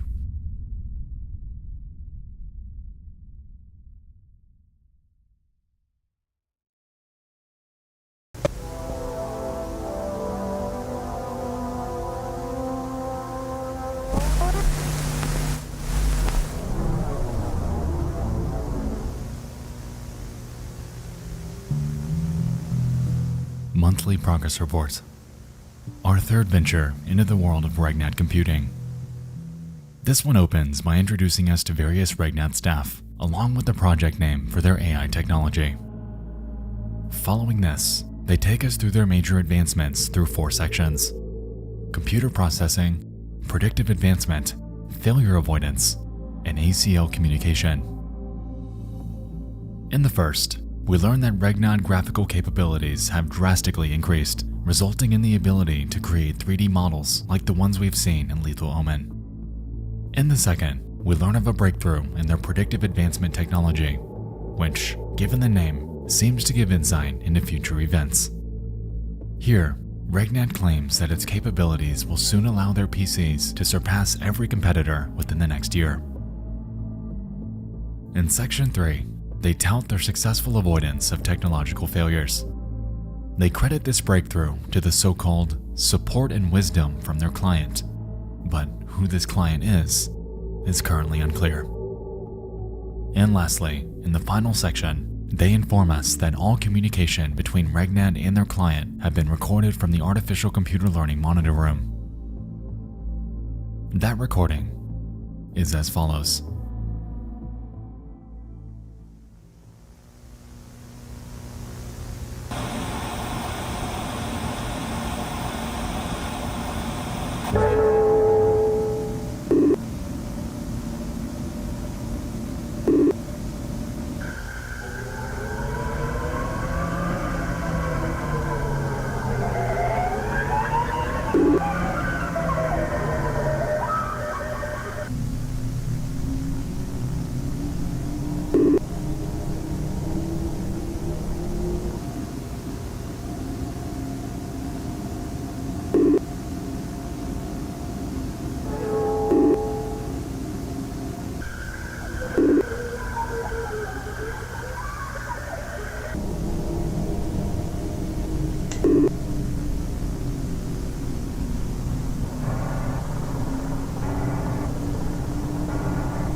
For the past 3 minutes, we observed the AI tech in action.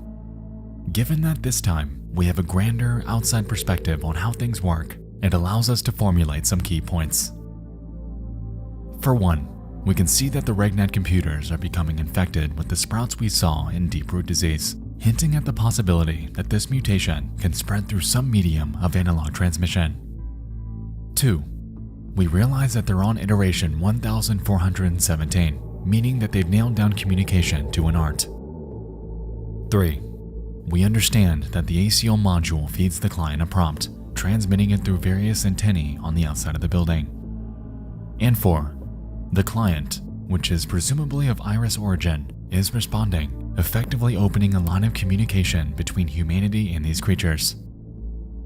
Now, at the end of the video, we observed Regnat's eagerness to meet their client, meaning that they're well aware that they're communicating with something. This is not an artificial intelligence, and these stories bear stark references to what we've seen from Gemini so far. In iteration 1417, we can observe that the prompt is Earth, with the response given reading: Mary sees the gateway die. Sleeping ones are eaten whole. The vessel floats into the maw. The jaw unhinges. Now, this could reference one of two things. Either we can take it literally, assuming that woodcrawlers eat people like the vessels we saw in the camp information video, or we can take this symbolically. The line "Mary sees the gateway die" seems to allude back to Saturn and its rings. Given that they seem thinner than usual in the Our Solar System video, combined with the fact that it was referenced as the gateway, perhaps Saturn is in the way of sorts, unknowingly suppressing the Iris's influence on Earth. It's withering away, and at the very same time, the threat of the Iris is ever growing back home. It wants to mutate, to consume everything, and this vessel we all live on is inching closer and closer to its demise. The next prompt is Moonlight, with the response: New things roam the feeding grounds. The harbinger guards in vain. Mary hears a creaking sound. The hungry eye is welcomed. Admittedly, this one's a bit more ambiguous. Could be referencing fake people as the new things that are more active at night. However, that's ultimately up for debate. What is clear is the term harbinger, which clearly alludes to Harbinge technologies. A harbinger is defined as a person or thing that announces or signals the approach of another. In other words, exactly what Harbinge Technologies is doing. This line drives home the idea that this client is aware of their existence, and so too of the inadequacy of their products. This explains why the woodcrawler was able to break in so easily in Lethal Omen. Their guidelines don't work, but they're none the wiser because they probably followed them too, and died. Lastly, with the references to Jack, we can assume that he mutated. When this happened is still unclear, however we can postulate that it just might have been when those fake people attacked him. And so, with the way things are going here, I don't think Regnat's onto a breakthrough. Any sane person would pull the plug on this project, however they're pressing onward. I know this won't be good.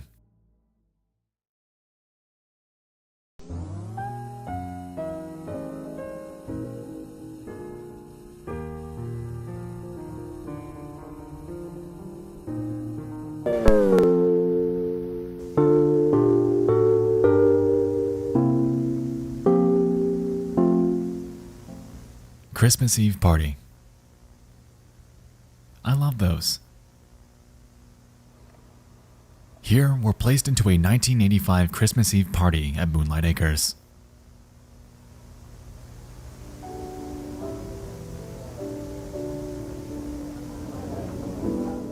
Things start ordinarily, and the party seems lively.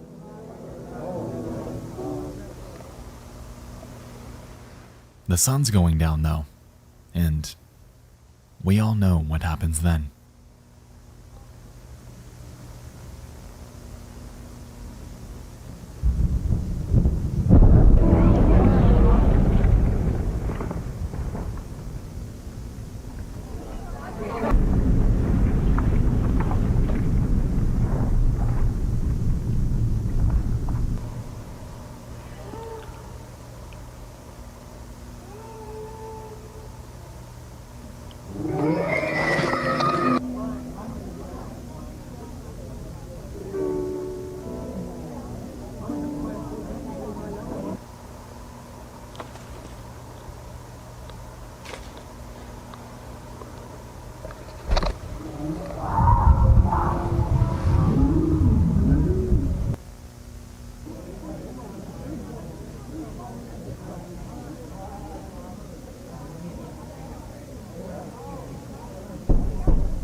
our first look at a distinctly different creature to a woodcrawler.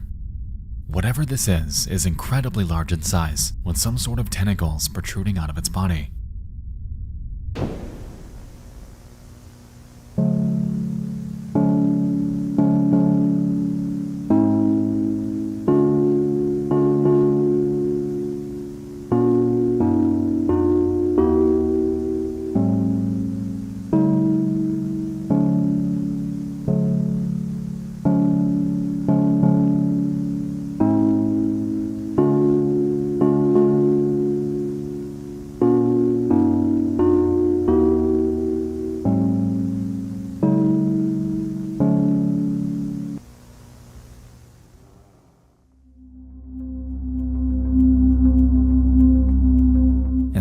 Wasn't enough, we then learned that this abomination is Mary. This video is interesting because it presents a contradiction. Mary Dean was listed at the beginning as a videographer. However, at the end, she is completely transformed to this. We know that deep root disease gains speed after it gets to your bones, but damn, I didn't realize it was that fast. This leads us to assume that Jack and Mary entered the Christmas party normally. Mary's affliction was likely at a very late stage, and she probably figured she could power through it. With this, the outside shots are potentially filmed by her as she stepped out to get some air. And while out there, that is when her transformation finalized. I know it sounds like, and could very well be a stretch, but I'm struggling to find an explanation for why this is. What is certain, though, is that she isn't a woodcrawler. She's as foreign to us as woodcrawlers are to them. And now we see what that mentality feels like.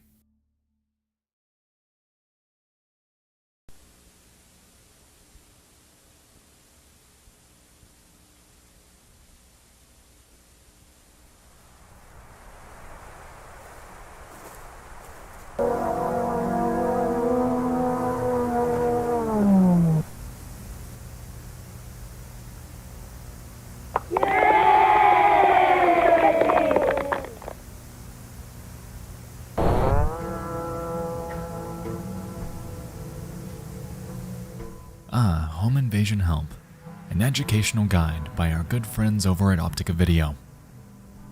The video begins by explaining how stressful home invasion can be, and reassures their viewer that this video should ease that. We're then told a couple points to be aware of, like the fact that windows and doors are the most common entrances during a home invasion, and that locking them can slow a threat. Following this, it advises us to install a security system, including cameras, motion detectors, and alarms, all of which can be disabled by blunt force.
It's clear to us that this tape is not for the homeowner, cementing the fact that Optica Video is not a company of good.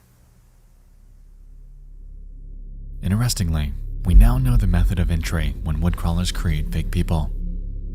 Incapacitation followed by entry through the proboscis, or in other words, the nasal cavity.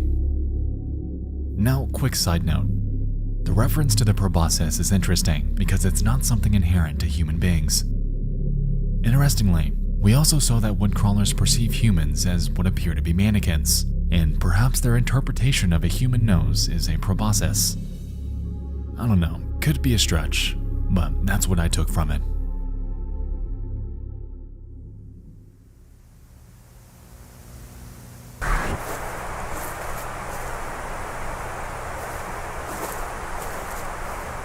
Following this, we're now outside of a home. This handheld camera footage seems familiar. Let's see what they find.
It's funny, going back to the beginning of this video and rereading everything with this new context really paints things in a different perspective. This video never referenced homeowners. It was always ambiguous. So throughout this home, we can observe the red fleshy substance we saw back in the garden. Furthermore, we can notice that same material sculpted into the shape of humans, with one of them clearly being alive. This is deep root disease in its most critical form. This family's house is clearly infested with woodcrawlers and likely has been for a while.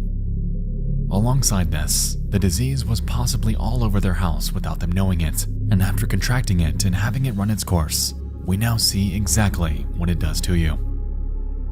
Furthermore, as we can recall from monthly progress reports, these deep root sprouts are able to grow anywhere, giving us a visual cue and warning of places to avoid. We can also notice how these people can't move. Much like the plagued NPC at the end of Lethal Omen, they're frozen, likely in their final moments of infection before their final transformation takes place.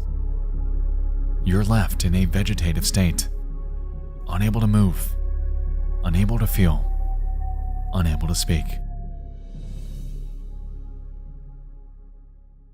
But there's a catch here. A few videos ago, we postulated that woodcrawlers do two things: spread DRD and inhabit the victims' bodies, which we now know is through their interpretation of a human nose. We never really entertained the idea of woodcrawlers inhabiting the bodies of people already infected, which is what I believe is happening here. Their skin is gone, and we're witnessing what otherwise would be taking place inside of their body if they were fully intact. With this in mind, these people are now likely coexisting. One version of them are fake people out in the wild somewhere, but the real version, they're infected insides. Well, that's what you're looking at.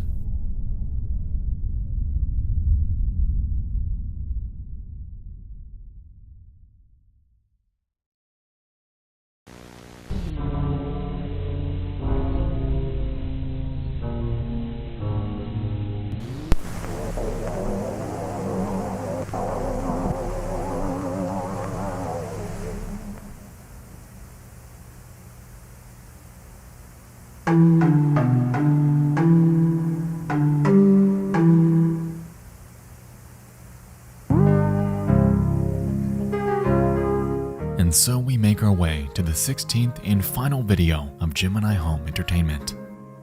Brought to us by Geneva, a ship named Crusader 5 has returned from a decades-long mission after photographing Jupiter, Saturn, and Neptune.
So, unsurprisingly, Crusader 5 has encountered the Iris and its many moons, and all of them appear to be fleshy, deformed, and alive. Interestingly, we also observed two moons being fused together by an organic force, cementing the fact that the Iris's influence is abundant, affecting more than just planets. Oh yeah, and Neptune's fucking missing.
Alright, so this final video was a lot to unpack, but I'm gonna do my best to line it out.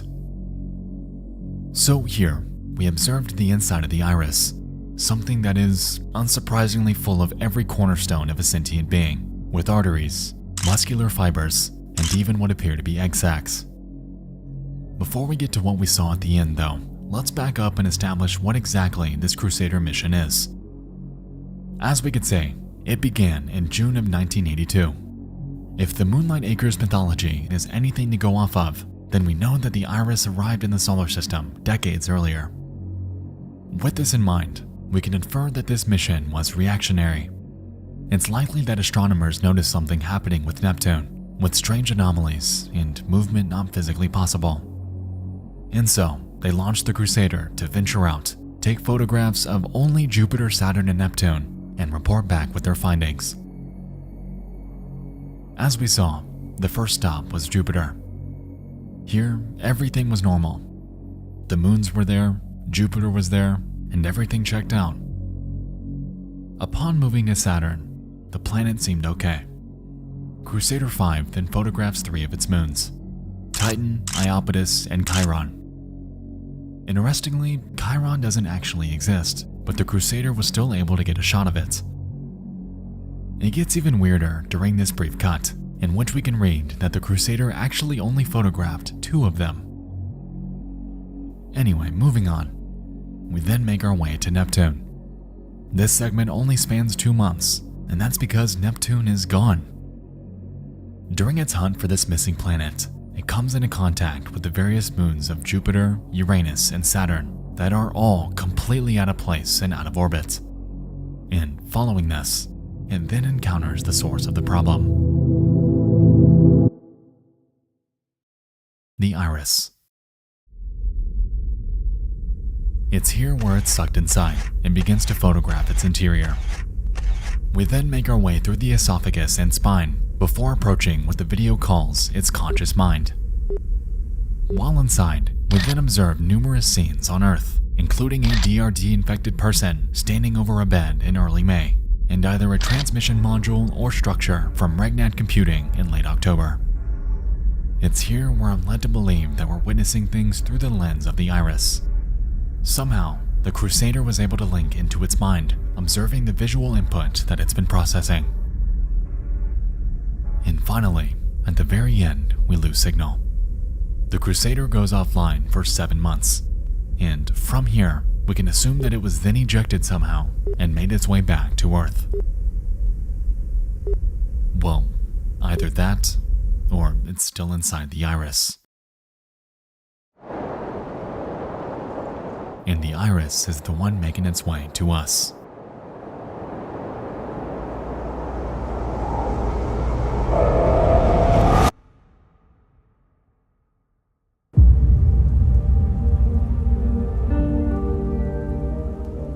And there we have it. 16 videos, chock full of disturbing lore, hidden secrets, and tons of names, companies, planets, creatures, you name it. There is so much going on within Gemini Home Entertainment, and the beauty of it is that it's given to us with such ambiguity. So much of this story is left up to interpretation, and for all I know, you could very easily have a different theory from mine on the events taking place. Tying this all together is going to be a monster, so if I were you, I'd grab a monster, because we're about to go full theory mode to piece together all of this. And so, ladies and gentlemen, to me, Gemini Home Entertainment goes a little something like this.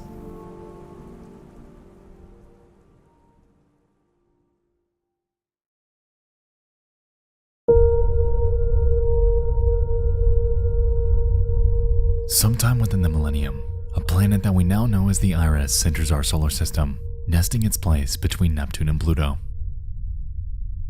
It was looking for life. Any sort of home to invade and colonize. Initially, Neptune was a contender, which is likely why it chose this spot. However, it then discovered something else. The perfect target. The perfect home. The Iris begins to study, to learn how humans work and interact, simply because it can. It's far smarter and more powerful than anything humans have ever experienced and could easily take over in an instant. But it won't do that. At least, not yet. It mutates Neptune through some sort of means that is unclear, and this transformation finalizes sometime in the 1930s. It's here where it begins to emit solar storms to Earth, and with this, Jupiter and Saturn are affected by proximity. Within this first solar storm, there were likely trace amounts of woodcrawler, nature's mockery, and deep-root disease embryos, seeds, and antigens respectively. And it's possible that, upon reaching Earth, it took years for these to grow into a life stage that is invasive.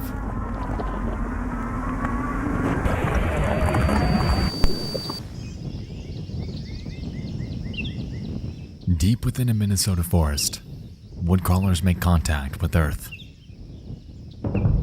Beneath the ground, they begin nesting, hollowing out the depths of the Earth's crust and building what we come to learn as their garden. It's unclear how deep this garden goes. However, given the phrase, mutation of the heart, we can assume that they're burrowing as far as the Earth's core. On the surface, effects of this mutation are felt in larger and larger quantities over time, and by the mid-1930s, people have begun to go missing. An unknown plant begins to multiply, and a strange, slow-moving disease begins spreading throughout the surrounding communities. People also begin acting erratic and unnatural. However, humanity is clueless on how to handle it.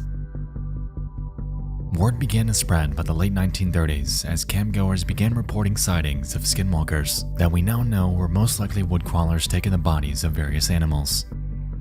Given their repulsion to sunlight, we know that they were only seen and heard at night, meaning that people never really got a good look at them. As the iris becomes more influential, the lights in the sky event becomes more common, attracting more campgoers and resulting in more victims. Strange men begin to show up as well, and with this, some sort of ambiguous deal was made with the camp, and they left without ever returning.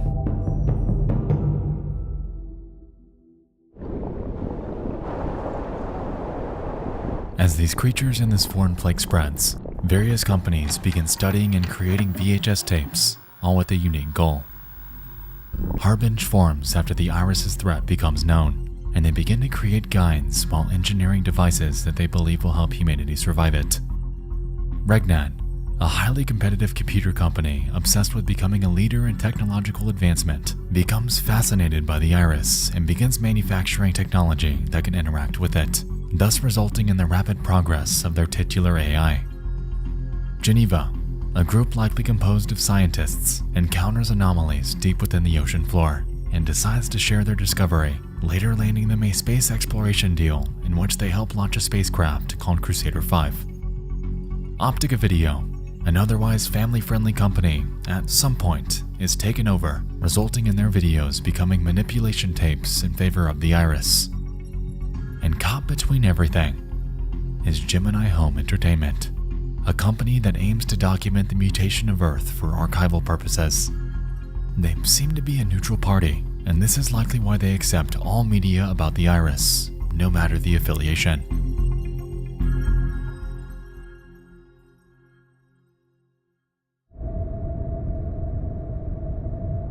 As the decades pass, the mutation of humanity becomes ever abundant. People disappear in growing numbers, and Canadian and US governments likely become involved in studying the events transpiring. Resultingly, Moonlight Acres was shut down from the 40s through the 80s, and during its closure, various engineering feats materialize, like the ROCT and the Crusader 5, both of which were created to study the iris's influence. And by 1982, the Crusader 5 mission begins.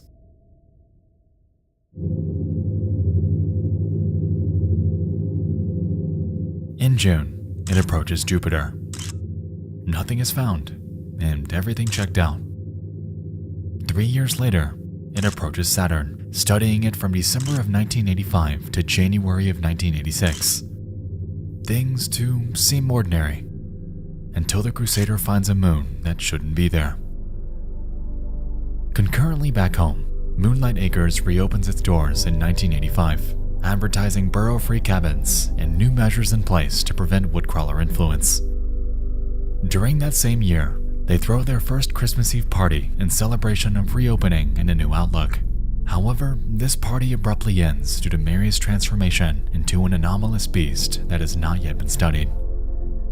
Consequently, the partygoers are either killed or flee, and among the latter is Jack, who makes his way to the campground bunker we saw in Lethal Omen. It's here where he waits things out while his mutated wife leaves, and thereafter, he develops a newfound goal in life to spread the word about these creatures. Back in space throughout the next few years, Neptune goes missing because of its mutation. It, Jupiter's, and Uranus's moons begin to suffer mutation, all of which are caught by Crusader 5. And soon after, in 1992, it gets devoured by the source of the problem. It's safe to assume that, by this point back on Earth, Jack Dean had filmed his World's Weirdest Animals and Wilderness Survival Guide videos. However, contrary to our prior assumption about him being killed at the end of the former, we realize that he actually survived this due to the Iris's vision of a man in a bed in early May of 1993, the same time we know that Jack Dean had gone missing. We assume that this DRD-infected person likely spread it to him given their inability to move from standing by his bed. It's here where he potentially entered the sieve to check if he contracted it, given that we learn that DRD-infected people are unable to dream. And with the existence of his dream, we learn that he did not. Resultingly, he ventures back out to film some more. He was given a new lease on life and decides to explore a house that he suspects is infected. As we established, the flesh people we saw were likely their infected insides, with their actual bodies being elsewhere. But something I failed to mention earlier was what happened during that ending. The woodcrawler that attacked him, likely resulting in either his death or his untimely transformation into a woodcrawler.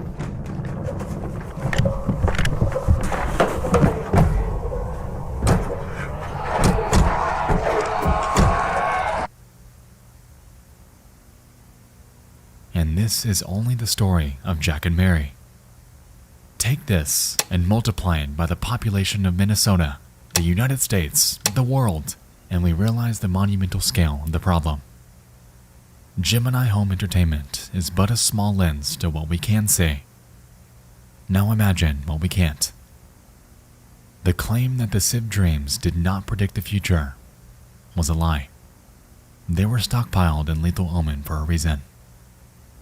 And that was because they predicted what the fall of humanity would look like.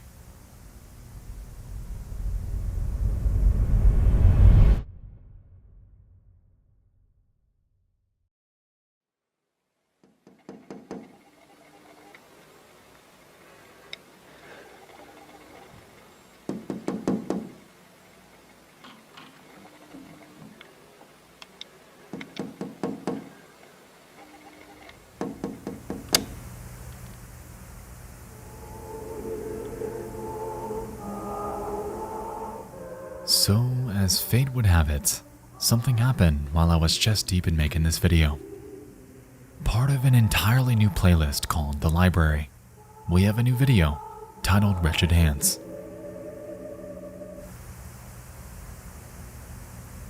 It appears to be an internal company tape, completely separate from Gemini, made by the staff of Moonlight Acres.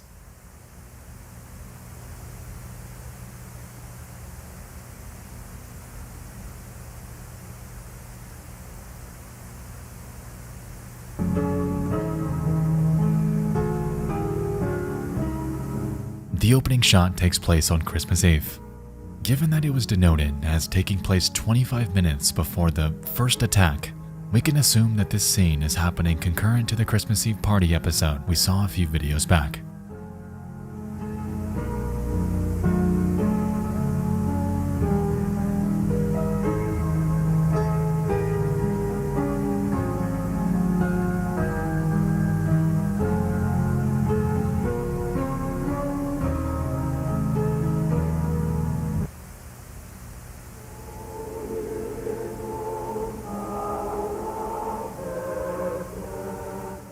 Moving on, We then observe 2 letters by a Glenn Arthur. In the first, written on May 3rd of 1946, Glenn explains to someone named Curtis that he's found a way to uphold their end of the deal without giving in to these creatures' abhorrent demands.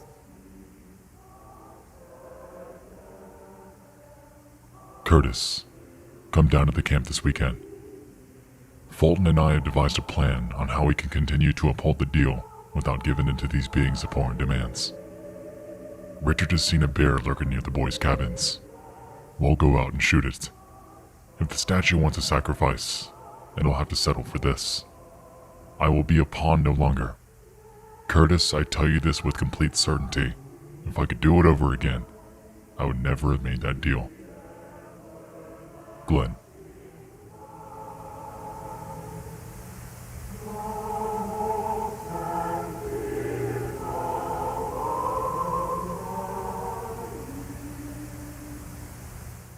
In the second letter, we get another reference to Lethal Omen. Wretched hands tap my window. A stranger's fangs scrape the walls.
Alright, so this ritual, this deal that the camp staff made is now becoming clear, giving us more context on the decades-long closure of Moonlight Acres.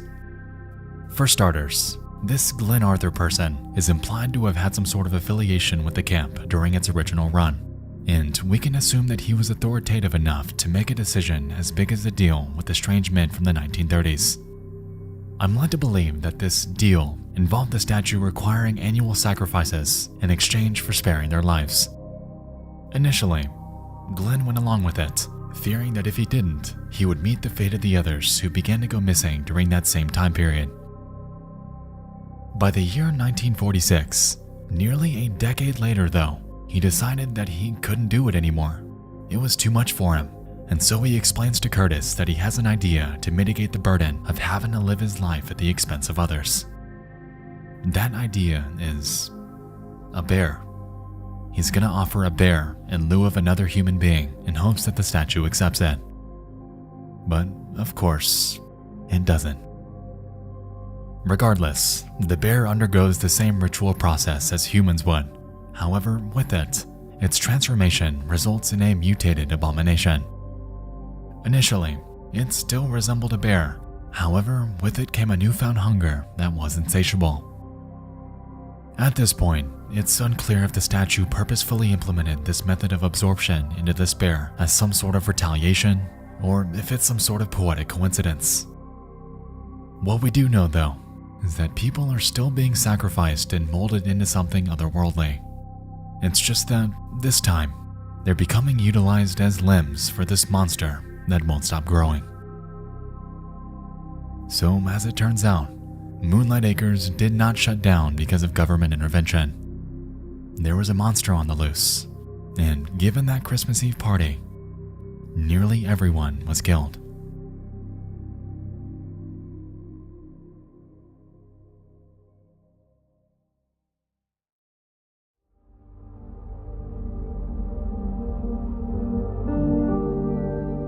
Alright, for real this time. I swear to God, we're at the finish line. We're done. We're here. During this journey, we have unpacked woodcrawlers, the bear, fake people, the iris, a disturbing campground, weird mannequin figures, the death of a couple, the motivations behind various companies, alien communication, planet mutation, inevitable societal collapse, infectious diseases, dream recordings, strange ritual sacrifices, and this bizarre unawareness by the general public as to what's actually going on. I cannot wait to see more episodes of this so we can gain some answers for things still shrouded in mystery. There was a lot left to interpretation, and I'm keen to hear your input about it. For instance, what did the mutation of Neptune actually entail? How in the world did people get the bright idea to reopen Moonlight Acres? Who's creating the optic of VHS tapes? What was the dynamic between camp staff and the ritual statue in Lethal Omen? And what exactly does the mutation of Earth encompass? We know it's happening, and we get visuals of it. However, the endgame is still shrouded in mystery. What we do know, though, is that within the world of Gemini home entertainment, humanity's days are numbered. Woodcrawlers and the mutated bear are hunting. Nature's mockery is consuming. And on the brink of collapse, society is hanging by nothing but a thread. The iris is with us now, laughing at us, and we know that it ain't going anywhere.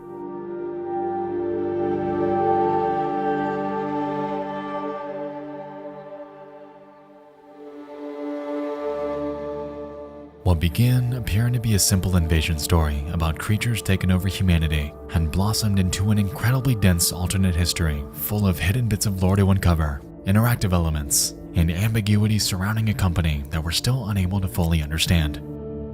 I absolutely recommend that you watch this series from start to finish and formulate your own theories on what you think Gemini home entertainment entails. As we've seen, there are tons of secrets, and you just might spot something that could change your entire outlook on this series altogether. Remy Abone has crafted something incredibly special, and the beauty of it is that it's been confirmed to be ongoing. I don't know about you, but I know for a fact that I'll be here for that ride every step of the way. This is not the end of the road. There are still tons of points left unanswered, and much like the Walton Files, we now lie in wait until our next venture begins. In the meantime, I'm going on vacation. I'll see you all at Moonlight Acres. I've heard their views are to die for. Because she's the one who's keeping the spirit alive.